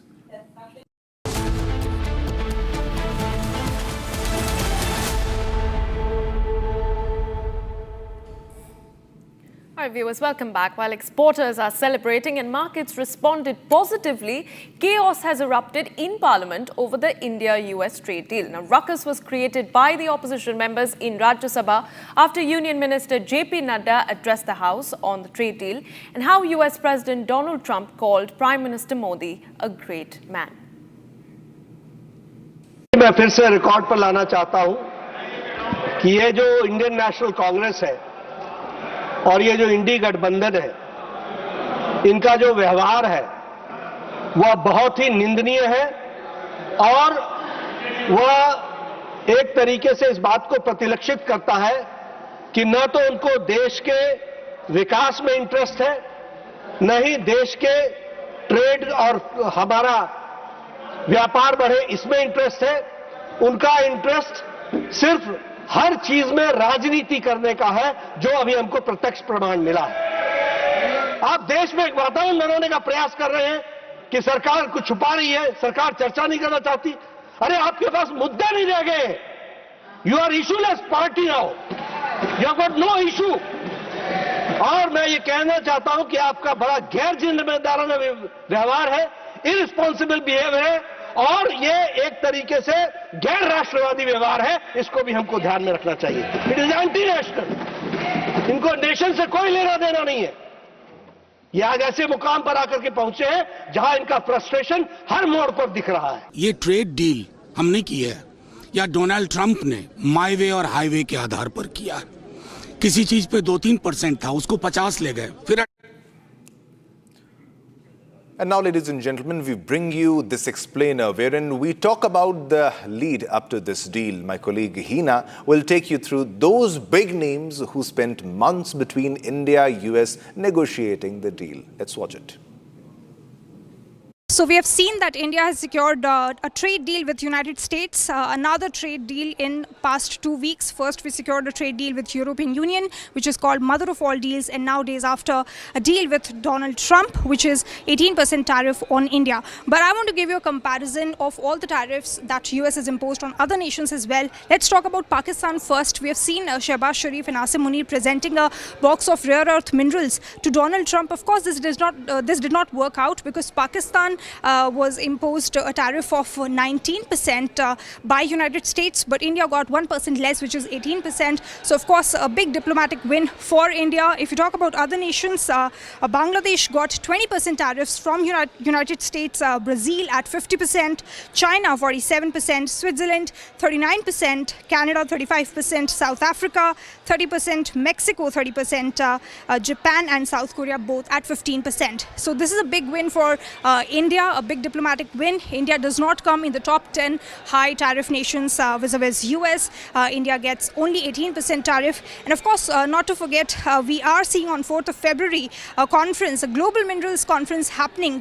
But United States has not invited Pakistan to attend that particular conference. External Affairs Minister of India, S. Jaishankar, is all set to go there. So of course, a big failure for Pakistan and a big diplomatic win back home here in India for Prime Minister Narendra Modi. All right, viewers, we slip into a very short break on that note, but do stay on with us because in just about 10 minutes, we expect the government to make a statement in Parliament on the trade deal with Piyush Goyal leading from the front. Stay with us.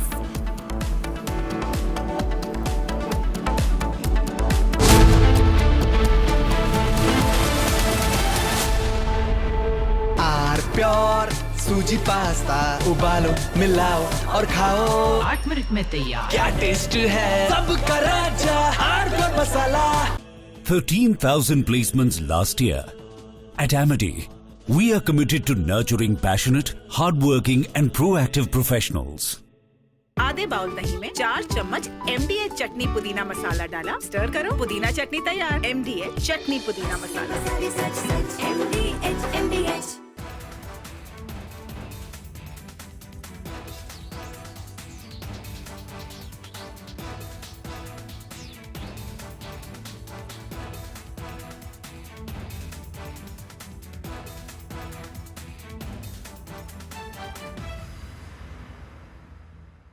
This morning, Rahul Gandhi, leader of the opposition, created a ruckus and furor in the parliament. In response to the president's address, he insisted upon raising what he said were some issues of vital import to our national security. So what was he saying? He was trying to cite an article from the Caravan magazine, which in turn was quoting excerpts from General Narwane, the former army chief's unpublished memoirs. It may be recalled that the government had stopped General Narwane from publishing the book. As such, the authenticity of the excerpts cited in the Caravan magazine itself are open to question. But then let's try and take a deeper look at what is this bravura all about. So I have had a detailed look at the article in the Caravan magazine. I have no access to General Narwane's book or manuscript, but we had a look at the caravan article in detail. So what does this article say?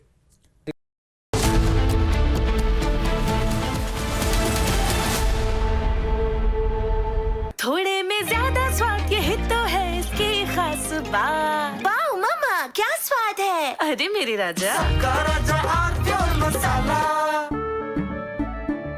केसरिया से मन जोगी हुआ रे दिल झूमे देखो मतवारा हुआ रे केसरिया से मन जोगी हुआ। हर पल मनाओ केसरी त्योहार। विमल बोलो जुबान केसरी। MDH की हल्दी मिर्ची धनिया करे कमाल। ये रंग दे, ये खुशबू दे, ये तीखा, ये कम पड़े। क्या निराला MDH masala. Hi, good morning Hi, how to are you. you? Good evening from India. We have announcement of a trade deal, and Yes. you've seen both sides. Trump says that India has promised not to buy Russian oil, but Indian Prime Minister's response makes no such commitment. But Trump says, I've reduced the tariffs to 18%. And then he says that besides everything else, Prime Minister Modi has also agreed to buy American, in addition to 300 billion in, 500 billion in some other purchases. Anyway, there's an existing agreement to buy 300 billion. So there's not much of a hard-coded commitment from the Indian side. So Trump is obviously using a lot of hyperbole, making some claims. But the good thing is there's an announcement of a deal. But there's more statements coming from Trump than from India, especially to Trump's statement that India has agreed to stop buying Russian oil. There's nothing official from the Indian side to that. How do you view these developments, Professor Sachs? Well, basically, the United States is unstable and irresponsible, but backing down from. All right, viewers, coming up next, Commerce Minister Piyush Goyal likely to make a statement in Parliament on the historic trade deal shortly. Coming up.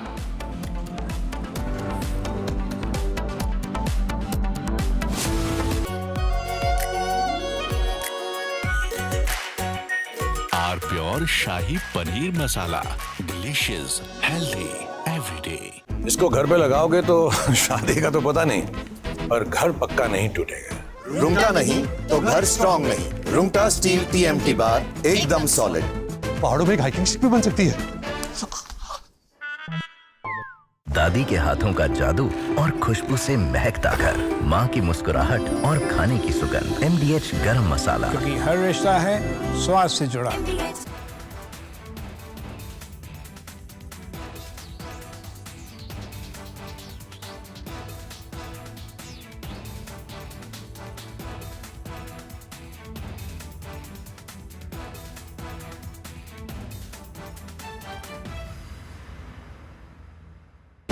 Pure suji pasta उबालो मिलाओ और खाओ 8 minute में तैयार। क्या taste है सबका राजा आर प्योर मसाला।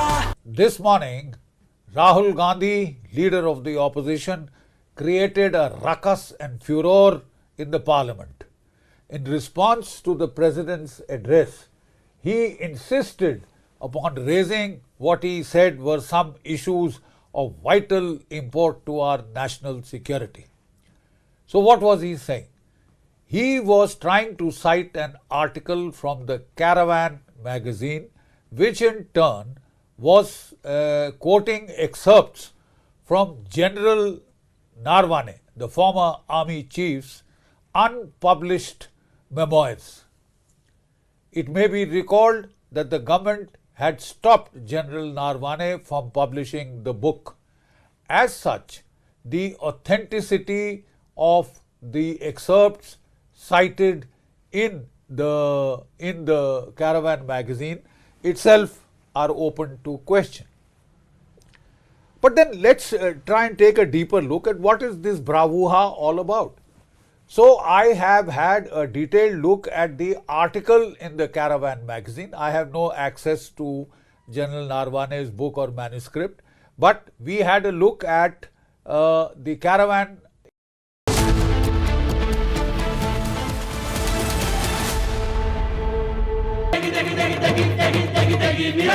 MDH की देगी मिर्च, देगी मिर्च का तड़का, अंग अंग फड़का। MDH की देगी मिर्च। केसरिया से मन जोगी हुआ रे, दिल झूमे देखो मतवारा हुआ रे। केसरिया से मन जोगी हुआ। हर पल मनाओ केसरी त्योहार। विमल, बोलो जुबान केसरी। थोड़े में ज्यादा स्वाद, यही तो है इसकी खास बात। वाओ मामा, क्या स्वाद है। अरे मेरे राजा। Hi, good morning Hi, how to are you. you? Good evening from India. We have announcement of a trade deal, and Yes. you've seen both sides. Trump says that India has promised not to buy Russian oil, but Indian Prime Minister's response makes no such commitment. But Trump says, I've reduced the tariffs to 18%.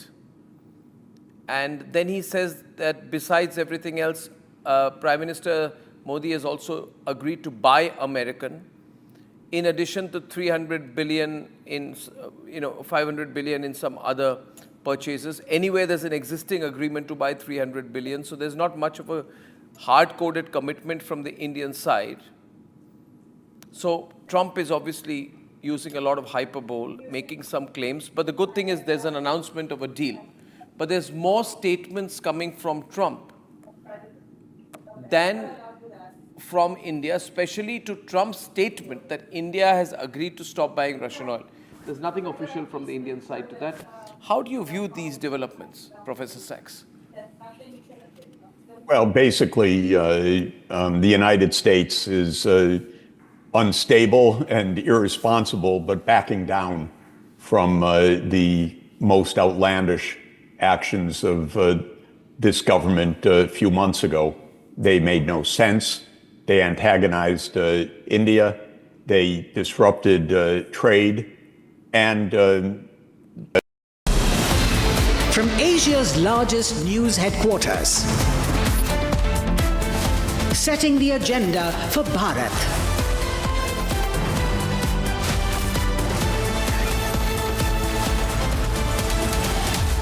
You're watching Republic.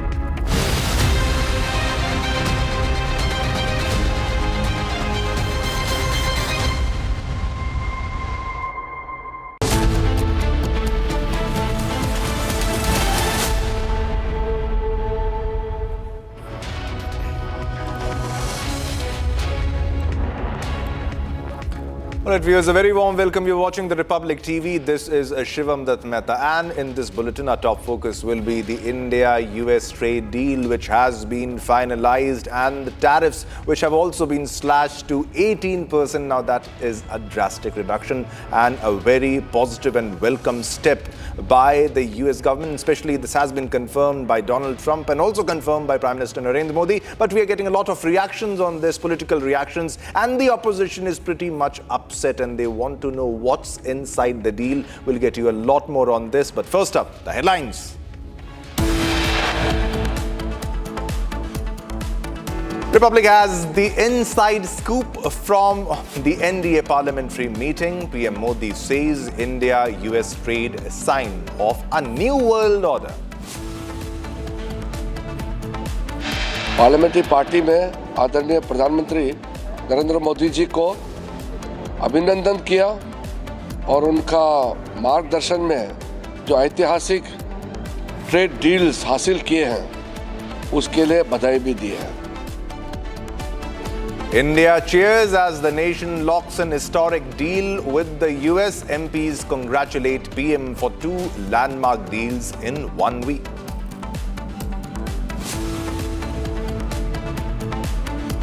Commerce Minister Piyush Goyal is likely to make a statement in a short while in the Parliament on the historic trade deal between India and the United States.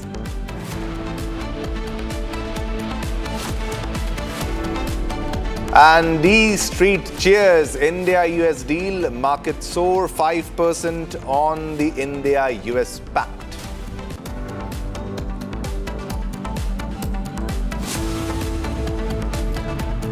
right, now rupee jumps to 90.4, up 1.2% versus dollar in early trade after India-US trade deal.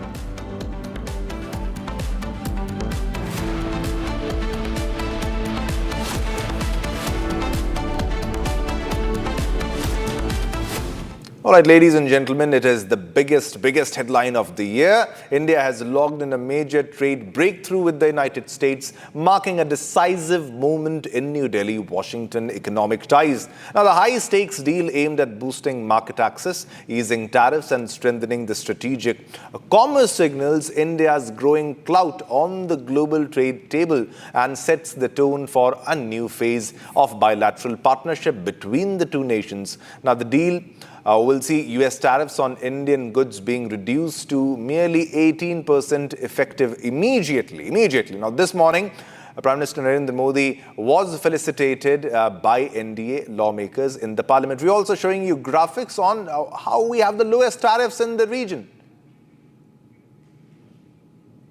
All right, let's move on to Kiran Rijiju, who is speaking in Lok Sabha. Having been named by the chair, resolved that the above mentioned members may be suspended from the services of the House for the remainder of the session under Rule 3742. प्रश्न यह है कि श्री किरेन रिजिजू द्वारा प्रस्तुत प्रस्ताव को स्वीकृत किया जाए। जो सदस्य प्रस्ताव के पक्ष में है वो हाँ कहे, जो सदस्य प्रस्ताव के विपक्ष में वो ना कहे। मेरे विचार में निर्णय हाँ वालों के पक्ष में हुआ, हाँ वालों के पक्ष में हुआ, प्रस्ताव स्वीकृत हुआ। Please be seated. नो। सभा की कार्रवाई बुधवार दिनांक 4 फरवरी 2026 को प्रातः 11 बजे तक के लिए स्थगित की जाती है। All right, so House is adjourned yet again, and this was Kiran Rijiju who was speaking now. This day also, the opposition pretty much upset, wasn't reacting positively and questioning the deal that has taken place and questioning what are the details of the deal that has taken place between India and the United States. Now, this is the same opposition that was previously questioning on why there has been why tariffs have been imposed by the United States of America on India when Donald Trump was on a tariff tirade. He was imposing tariffs on all the nations which, as per him, were not moving as per his terms. And also, there were visuals, we'll show you visuals where papers were hurled, papers were thrown. There was a lot of ruckus that happened in the Parliament. We'll also show you the visuals of that. There was ruckus in the Parliament, especially by the opposition leaders, and the opposition created a ruckus, and even they threw papers on the chair. They reached the well of the House, and they were raising slogans. And after raising slogans, they even threw papers towards the Speaker. Now, this is uncalled for, this kind of behavior by the opposition. So the opposition is reacting very negatively towards the India-US trade deal. They also wanted to have a conversation on the trade deal also. They want a debate on the trade deal also. They want to know what is the fine print of the deal, what are the nitty-gritties, what are the details, what are we gaining, what are we losing. And Rahul Gandhi is again accusing Narendra Modi that we have succumbed to what Donald Trump wanted, and this is not something that is victorious for us now.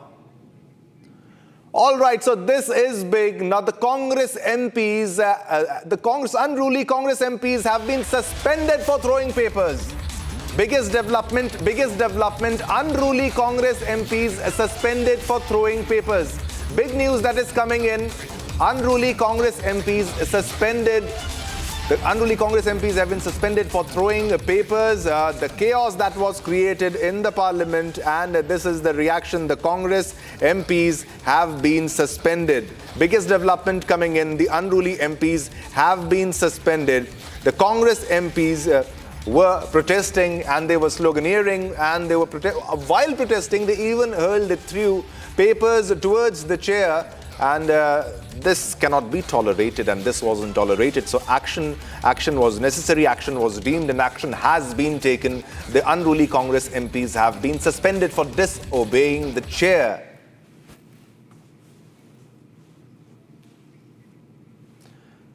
All right, so these are the pictures. The House has been adjourned also, but these are the pictures. These are the pictures where you can see how papers were thrown towards the chair.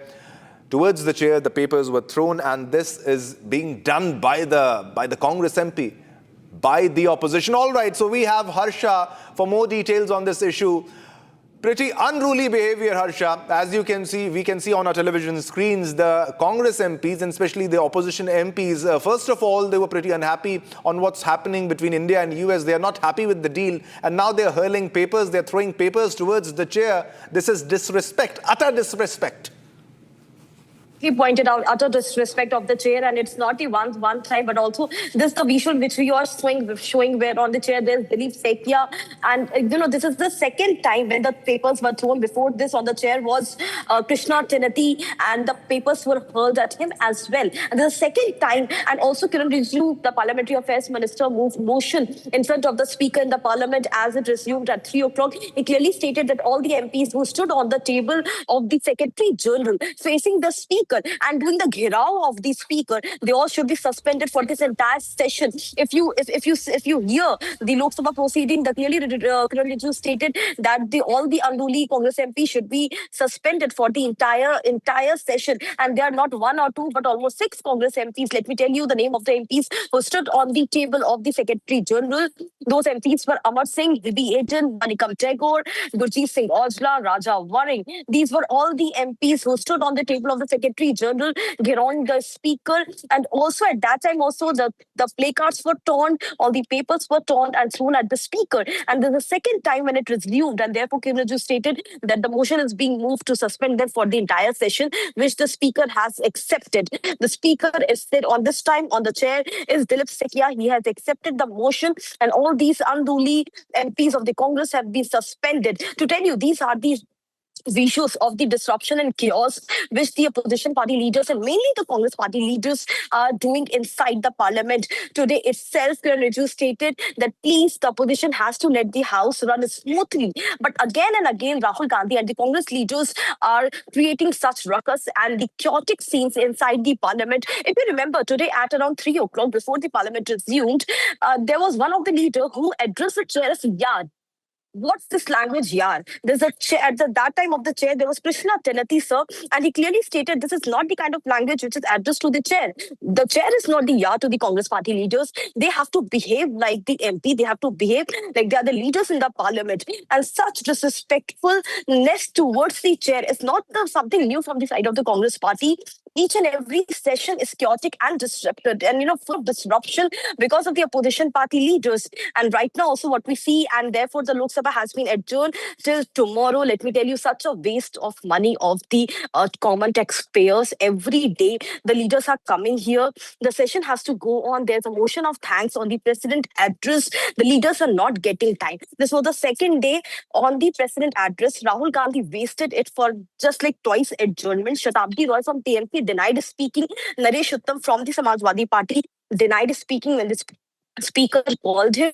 Kathir Anand from the DMK party also denied the chance of speaking on the president address, and then TDP leaders spoke on that. So can you see how much is this waste of the time? This is second day.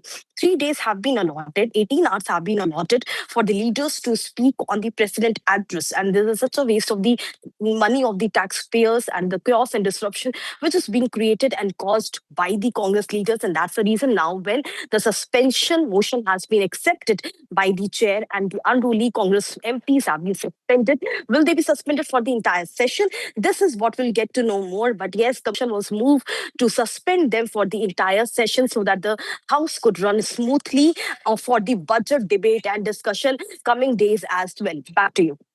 This has been a trend, Harsha, isn't it? Even during the monsoon session, we saw that even TMC MPs, they had torn the bill when Amit Shah had tabled them. They, in fact, threw that paper at Amit Shah. And now this time around, again, we see the Congress leaders being suspended, Congress MPs being suspended there. The problem now here comes in is that they are fixated on an issue which has no holding as far as the Parliament is concerned, as far as the President's address is concerned.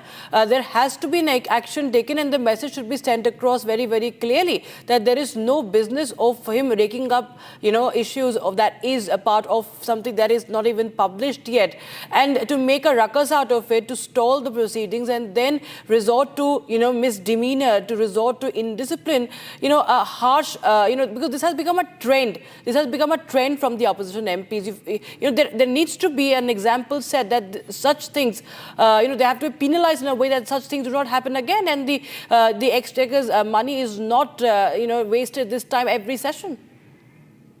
You rightly pointed out, there's a calculated attempt. The last winter session, if you see the monsoon session, each and every session, every time there's some issue which Rahul Gandhi, the LOP in the Lok Sabha from the side of the Congress party comes up with.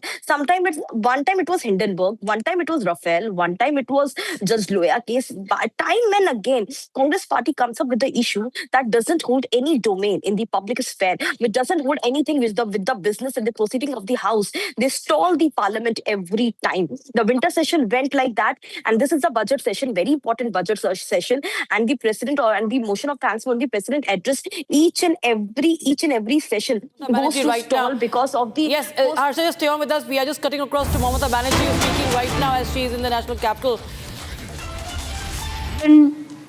Regulation, the statutory rules that the roll observer in the name of BJP officers and 8,100 micro observers. They are not listening to DEO, ERO, AERO. They have kept one logo separately. From there, they are going to delete all the names, about 2 crores. Now we 58 lakhs already deleted. Now 1 crore 4 lakhs is what earlier it is said logical discrepancies when Supreme Court said that list should be there, proper list. After that they changed the name like this, mismatch, mismap, like this. Suppose I want to tell you one thing. Notice hearing, हाथ तुलून, SIR कैसे?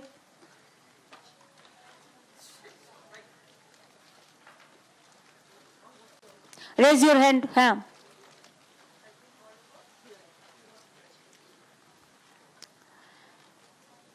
Now, my question is, these role observers, they don't have any action. They don't have any role to play. At this time, the SIR process, as per RP Act. But they became the real master. And they have been deputed, backdoored from the BJP party, but front door, of course, the Election Commission. I don't blame all the Election Commission officials, because I respect the chair. But if somebody works only for his master's voice, or just like parrot, and don't maintain the institution impartially, vindictively they delete the name of the people, the voters. Everybody is raising this question. Bengal media every day, all the... I go across to the parliament once again now. Rahul Gandhi is now leading a protest after the MPs were suspended, and sloganeering now in the complex that's right outside the main building of the parliament. And you can see Deepinder Hooda, you see Rahul Gandhi, Priyanka Gandhi Vadra, several other leaders of the Congress party and the opposition over there. 6 of the Congress MPs have been suspended. They attempted to, climb the table, and then they threw the paper at the speaker. This is the ugly scene that actually unfolded, and now the Congress party is going on to protest against the action that has been taken on their unruly MPs. Rahul Gandhi, Priyanka Gandhi Vadra and all other leaders, KC Venugopal, the other MPs, you can see all of them there. They are present outside that Parliament main building at one of the exit points, and now they are raising slogans in protest against the unruly lawmakers, those who were behaving and compromising the dignity of the parliament, and it seems that they support that behavior of the parliamentarians. Lok Sabha has been adjourned, ladies and gentlemen, amid the ruckus, as has been a trend every day of every session. All because of disruption, unruliness of the opposition, once again, that has been witnessed today. And the same tune that has been sung by the leader of opposition, Rahul Gandhi, and then entire ruckus unfolds, chaos unfolds, sloganeering in the parliament and now outside the parliament. Papers are hurled at the Lok Sabha chair and Congress MPs are suspended. Harsha continues to join us live in the broadcast. Harsha, now we are seeing that the Congress party is now leading Rahul Gandhi is leading a protest for what? For the suspension of unruly MPs? Rakshita, you rightly pointed out, for the unruly MPs, and in the visual along with Rahul Gandhi, there are all those MPs who stood on the table of the Secretary General. You imagine the table of the Secretary General, these 8 members of Parliament stood on the table, gheraoing the speaker. They gheraoed the speaker so that the speaker couldn't conduct the proceedings of the House. And today, they have been suspended for the entire session. And Rakshita, I would like all our viewers, because we have already told who are these 8 MPs, in total 8 MPs, only with Republic, the names of the MPs we have. In total, 8 MPs have been suspended for the entire session. Kiran Rijiju, Parliamentary Affairs Minister, came up with the motion of the suspension of these MPs for the entire session, which the chair accepted at that time, and the chair clearly stated that yes, they are now suspended for the entire Parliament session. They have been suspended for the session, and that's the reason why Rahul Gandhi, along with the other leaders, is right now holding the protest at the Makar Dwar of the Parliament. And Rakshita, these visuals are from the Makar Dwar of the Parliament, where Rahul Gandhi is staging protests with Gurjeet Singh Aujla, Manikam Tagore, Hebe Eden standing on the left of Rahul Gandhi, and A. Raja Waring. Also, you can see in the visuals, these leaders are those leaders, Rakshita, who at that particular time were standing on the table of the Secretary General, thrown papers at the chair. And at Dilip Saikia, who was at that time running the proceedings of the Lok Sabha, the papers were torn, not once but twice. First at Krishna Tenati, who was in chair, and second time at Dilip Saikia, who was on the chair. The papers were thrown and the slogans were heard. They were shouting, screaming, creating chaos and ruckus. There's a second day, imagine, of the address of the president motion, and not a single day the parliament is able to run, especially the Lok Sabha. The time is being wasted. 18 hours have been allotted, and what these MPs are doing, especially Rahul Gandhi, stating that he wants to speak on the national security and quoting the memo, quoting from the unpublished item. And even he today stated that it has been authenticated. He was speaking something which was out of context. And again, Jay was telling him that he can't speak something which is out of context. He has to speak only on the president address.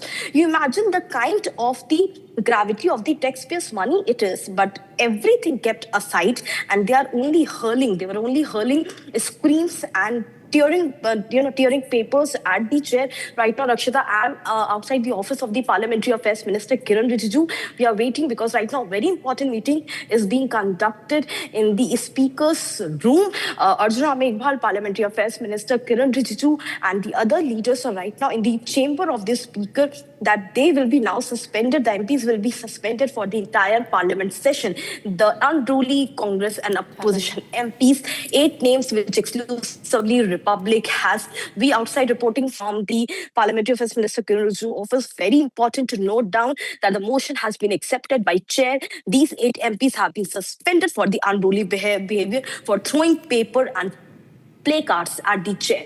Back to you, Rakshita. 8 MPs. So that's a total 8 MPs. Let me just read out Harsha. Hebe Eden, Raja Waring, Kiran Reddy, Manikam Tagore, Gurjeet Singh Aujla, S. Venkatesh, Korea Ghosh, Prashani Padola, and these are the MPs. They have been suspended for the entire session.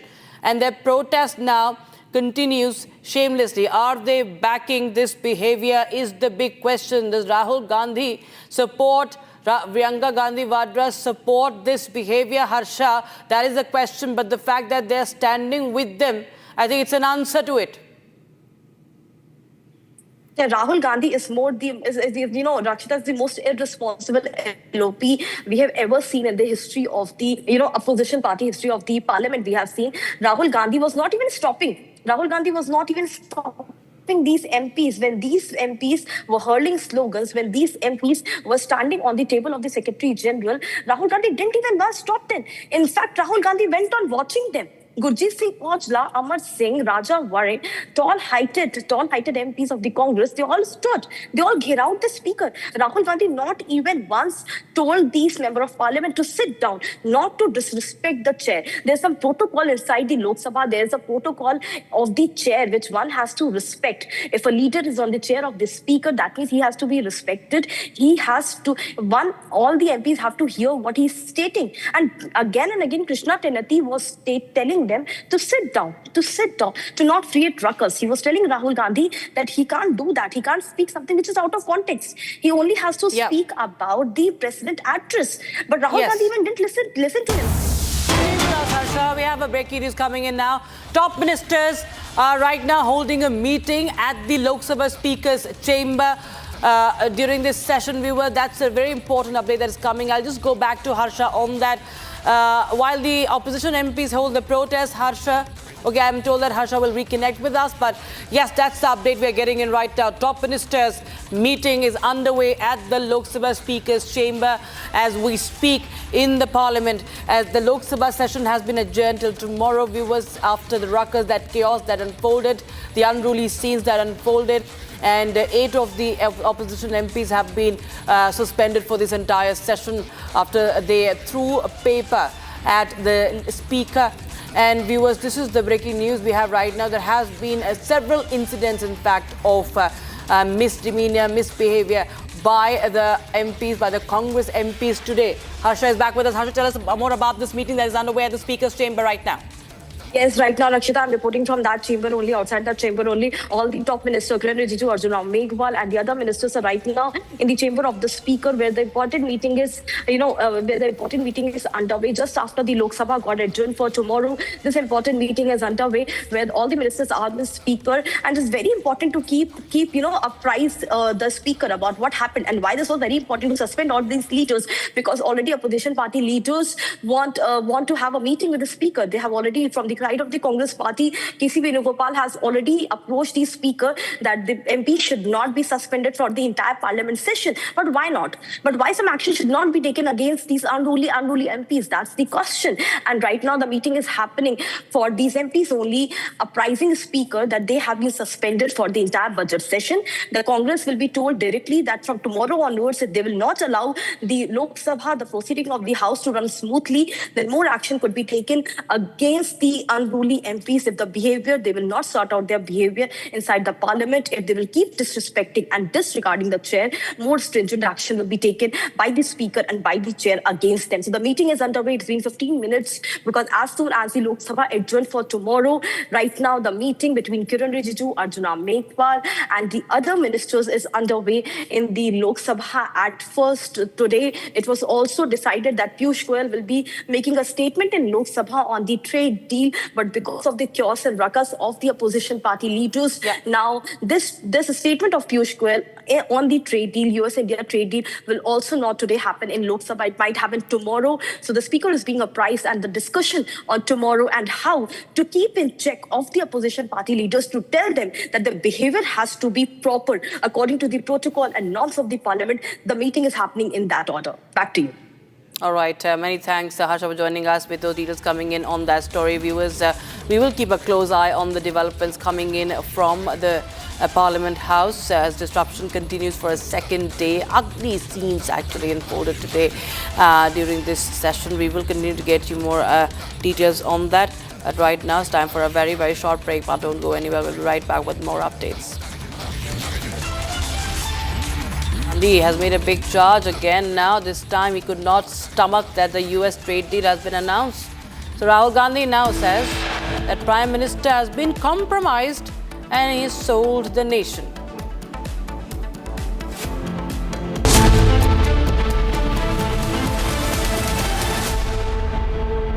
ये है secret recipe MDH का जीरा SIP जल जीरा मसाला। SIP SIP जीरा SIP जीरा SIP MDH का जल जीरा SIP 13,000 placements last year. At Amity, we are committed to nurturing passionate, hardworking and proactive professionals.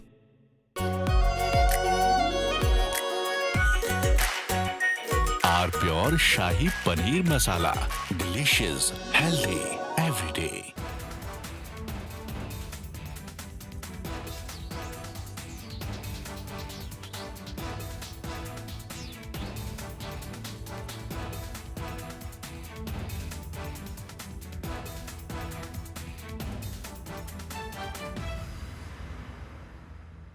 This morning, Rahul Gandhi, leader of the opposition, created a ruckus and furor in the parliament.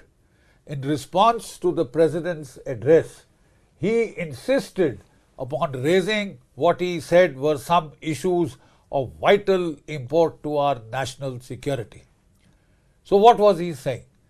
He was trying to cite an article from the Caravan magazine, which in turn was quoting excerpts from General Narwane, the former army chief's unpublished memoirs.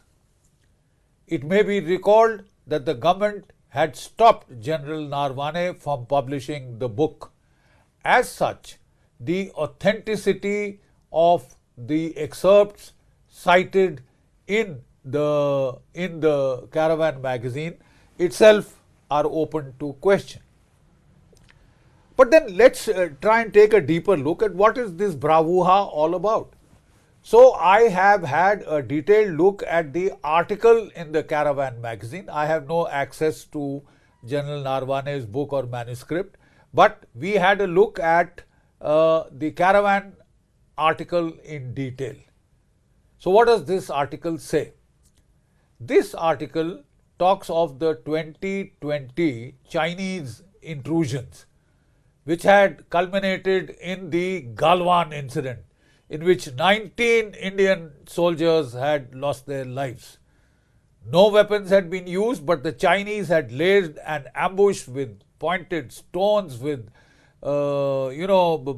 baseball bats wrapped up with barbed wire and nails and studded with lethal handheld weapons. You see, 19 Indians had been killed, but in response our soldiers had given an excellent account of themselves in hand-to-hand combat, and it is said that 45, some claim up to 100 Chinese soldiers were killed, which they tried to hide by saying they had lost just 5 soldiers.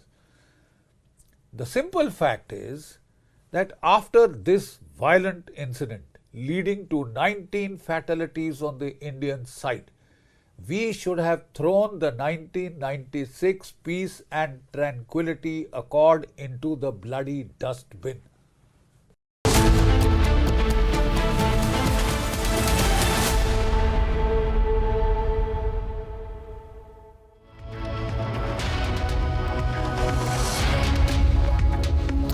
A very good afternoon, viewers. You're watching Live and Breaking. I am Rakshita Mishra with you. Republic TV continues to get you each and every aspects, all the contours of this mega deal between India and the United States. Stand by for what we're going to tell you about the Prime Minister's message in here. We'll tell you more details and the reaction that have come in. But first, a quick check of the headlines. Lok Sabha chaos as Rahul Gandhi's speech stopped over ex-army chief memoir mention. Congress MPs throws papers at the chair. Later, they get suspended for the entire session.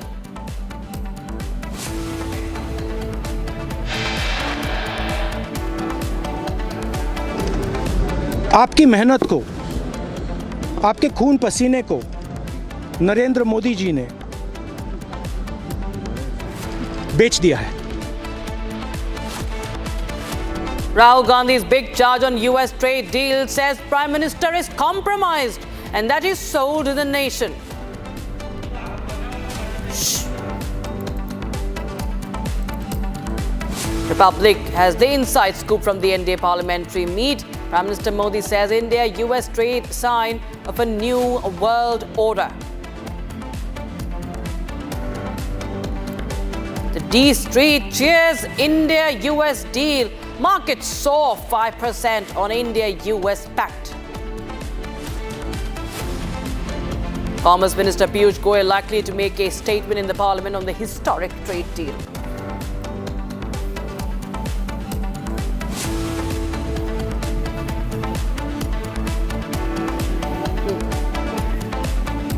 Right, we have a breaking news coming in right now after what Trump posted on social media regarding that India will not buy Russian oil. We have a reaction coming in. First statement from Kremlin on trade deal. And Kremlin says that there has been no signal from India on halting Russian oil purchases. The Kremlin has not heard any official statement from India about stopping purchases of the Russian oil. And the Kremlin spokesperson Dmitry Peskov has said that there is no such signal. So that is the breaking news we have right now. This is coming in after Trump announced the US trade deal with India. And he also mentioned in that post that India will stop buying the Russian oil, which now has got a reaction from Moscow. Kremlin says that there is no signal yet from India on they are going to buy or not buy. They're going to stop, they're going to halt buying Russian oil. That's the breaking news we have right now. So this is the update we have after the trade deal. And we have Niranjan Narayanaswamy joins us live on the broadcast for more. First statement from Russia, Niranjan, saying that there has been no word from India as far as stopping Russian oil purchases are concerned. Niranjan. There is nothing official that's come from India to say that we are going to stop buying the Russian oil. This is a very critical statement given what has happened in the last 36 hours. First, you had a tweet from Trump in the last 48 hours where he said that India has decided to buy Venezuelan oil. That was the first indicator that came in. In fact, it was on budget morning, if I'm not wrong, when Donald Trump said India had agreed to buy Venezuelan oil. And then we had the detailed tweet that came out after the trade deal was announced. And in the same tweet, he had said that in his conversation with our Prime Minister, India had agreed to not just buy Venezuelan oil and if need be, even US oil. And that we had agreed to completely halt any Russian oil purchases. But this is significant because we have the first response coming in from Moscow. And Moscow has said that there is no signal from India. Russia says there is no signal from India whatsoever on halting purchases of Russian oil. And they are saying there is no official statement that's come in from India about stopping of this oil. This is Dmitry Peskov, who's been reported in news agencies in Russia, talking about the response, talking about India's deal with America. Let me also tell you that this is significant because on budget day, when we had India's Petroleum Minister Hardeep Singh Puri, when he was live on Republic TV, a specific question was asked to him where we asked him if India has agreed to buying Venezuelan oil, to which he agreed that India will be buying Venezuelan oil. But he was mostly silent on whether India would be buying oil from Iran anymore, which was another claim made by America. America had made the claim that we will not buy Iran oil and that we had agreed to buy Russian oil. And for the first time, we now have a response from Russia. Russia claims that there is nothing official or no indicator that we will be halting purchases from Moscow. Now, what is also significant is that Russia says, Dmitry Peskov says, in fact, India and Russia are going to expand their ties. They are saying we are going to expand our ties, their ties with India on all fronts. So Russia giving out a completely mixed signal. This is also coming on the back of India-Russia possible gas deal that could be in the pipeline.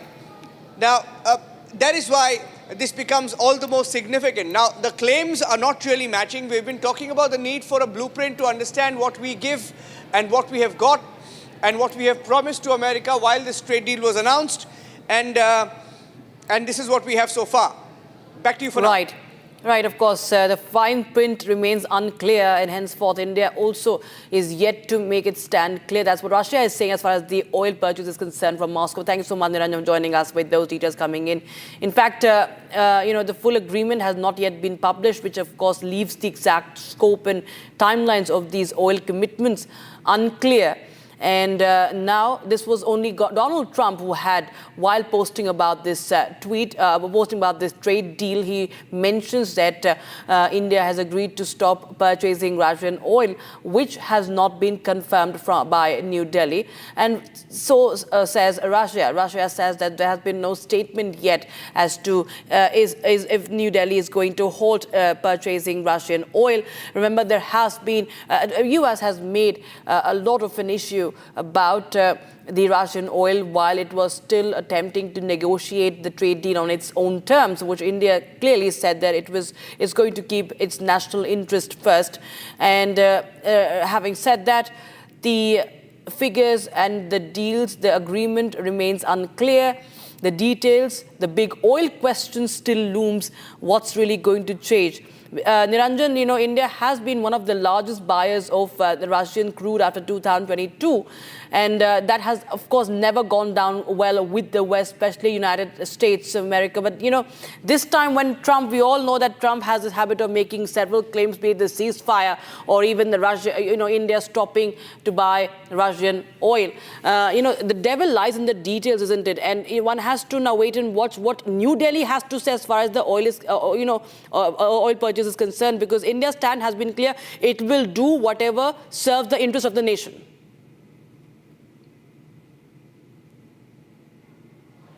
Well, I can tell you one thing. As far as the American media goes, there is, the versions are not matching. Of course, like we've been saying, when Donald Trump put out a tweet, he made a few tall claims. But when you look at how the American media is reporting it, and if you come live to me, I can show you in the newsroom, how we are reporting the story. Because one of the aspects that we've picked up in the last few minutes from the newsroom is that Indian refiners. Now, this is how Reuters is reporting it. This is how the American agencies are reporting it. The Western media is reporting it. They claim that Indian refiners, Indian oil companies need time to gradually wind down on Russian oil purchases. In fact, this has just been put out. They claim, in fact, Indian refiners, according to Reuters, Indian refiners need time to end Russian oil imports. Shipments have already been booked till March. Now, this is how the Western media is reporting it, that till March, there will be, some oil purchase because of older agreements that are already in place. But post-March, when those agreements come to an end, there will be no more purchase of Russian oil. Now, that's what the claim is by the Western media. And we'll put out, the contrast, because India is completely silent as of now. There is no official statement coming in on whether we have decided to stop buying Russian oil. But you look at some of the data coming in, the data shows that possibly there may have been a gradual slowdown, perhaps at best, but not a complete stop in purchase of Russian oil. Even the Russian spokesperson, Putin's aide, Dmitry Peskov, saying that no official word or indication from India to halt Russian oil purchase. So there are deals in place. Those deals will continue to remain in place, and focus will be on how we switch to Venezuelan oil, perhaps, which even the minister has admitted on Republic that we will be buying Venezuelan oil. Back to you. I think Pranav has some more details. Many thanks, Niranjan, for joining us with those details. So we have a breaking news coming in on the markets, viewers. The markets are rallying on India-US trade deal. The Nifty and the Sensex have closed 2.5% higher in energy, pharma, auto stocks leading rally. So that's the breaking news we have right now. In fact, the markets today opened in green. And even the rupee gained house after India-US trade deal. And my colleague Pranav Kulkarni joined us live in the broadcast from the business desk. Pranav, clearly we saw these signs in the morning as the stock markets opened in green, the rupee also picking up finally. And now the markets have rallied today around the India-US trade deal. Well, Rakshita, we saw the markets open with a gap up. In fact, GIFT Nifty was already indicating a gap up. The futures were indicating a gap up opening. They opened 5% higher, but then certain gains were shred because of, the number of positions that traders across the world may have taken on the Indian markets because it was an overnight decision. As of now, the markets have closed about 2.5% higher.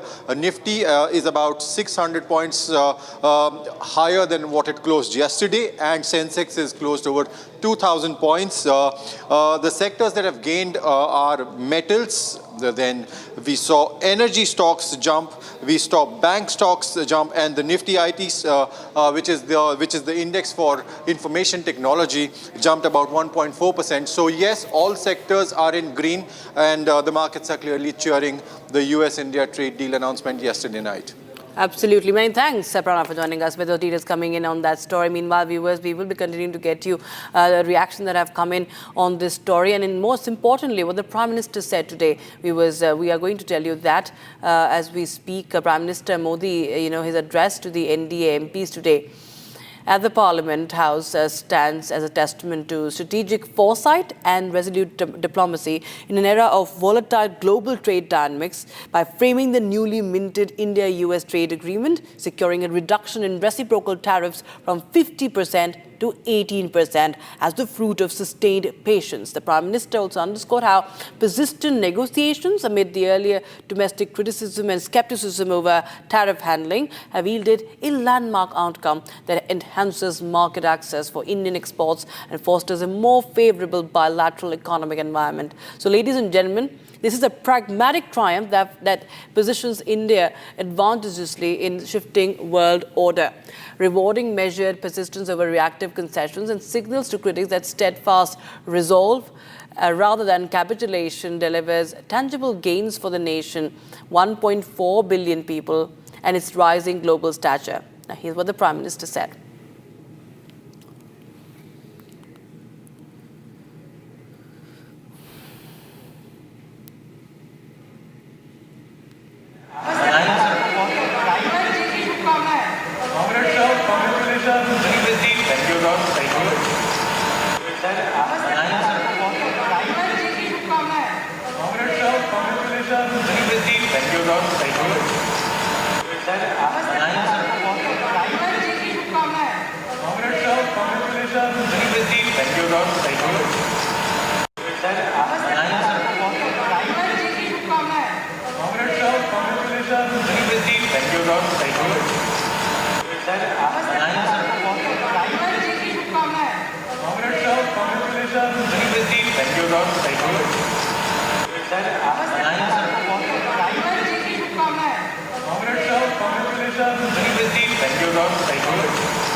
Let's take you back to what the Prime Minister had said on the 7th of August last year. Narendra Modi said he is ready to pay a very heavy price for resisting US attempts to dictate the country's trade policies, as India took a defiant position in the wake of Trump's punitive export tariffs.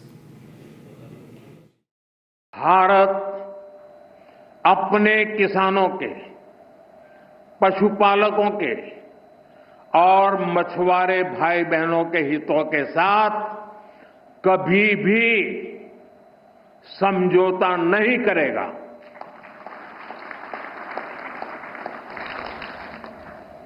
और मैं जानता हूं व्यक्तिगत रूप से मुझे बहुत बड़ी कीमत चुकानी पड़ेगी, लेकिन मैं इसके लिए तैयार हूं। भारत अपने किसानों के, पशुपालकों के और मछुआरे भाई बहनों के हितों के साथ कभी भी समझौता नहीं करेगा।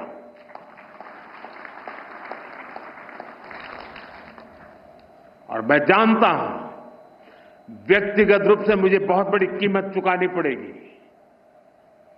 लेकिन मैं इसके लिए तैयार हूं। All right, we have Mr. Manish Baria, a political analyst, joining us on the broadcast for more. Thanks so much, sir, for joining us on Republic TV. And, there has been so much of reactions to what will be India doing, given how there have been attempts at bullying, by Washington, D.C. There has been so much of pressure that has been put in, so much of statements that have been put in. And, India clearly is a testimony to the fact that how it stood steadfast, it remained steadfast, and it stood for the national interest, and thereby, and you know, and by that time we saw that there was the mother of all deals that was being signed with the European Union, with UK also. There has been a boost in trade, and now I think it's somewhere signal to the world that India, there's no stopping India's growth story, and that nobody can, in fact, dictate the terms to one of the largest economies that India is. Good evening to you and good evening to all your viewers. And I welcome it so much. That shows, again, Prime Minister in such an amazing light. There were a lot of skeptics who kept questioning him. It was very unfortunate that our opposition leaders were questioning the Prime Minister of India. But the world knew that what Prime Minister Modi was doing. In fact, probably except Brazil, no other country really stood up to Donald Trump and his idiosyncrasies. And India ensured that ultimately USA had to, I would not say bow down, but then they were not very successful really in putting India under any pressure. And with this mother of all the deals that we signed with Europe, I think that really made them, re-look into India's position and our Prime Minister's position. And recently one report came, which Elon Musk also shared. I think it tells you very clearly what Prime Minister also said today. The world is moving towards Asia Pacific, towards India. And of course, China and the world's GDP's growth rate. US is 9.9%, India is 17.7%, and China is slightly more than that. It tells you that the stand which the Prime Minister took was just the right kind of a stand. And it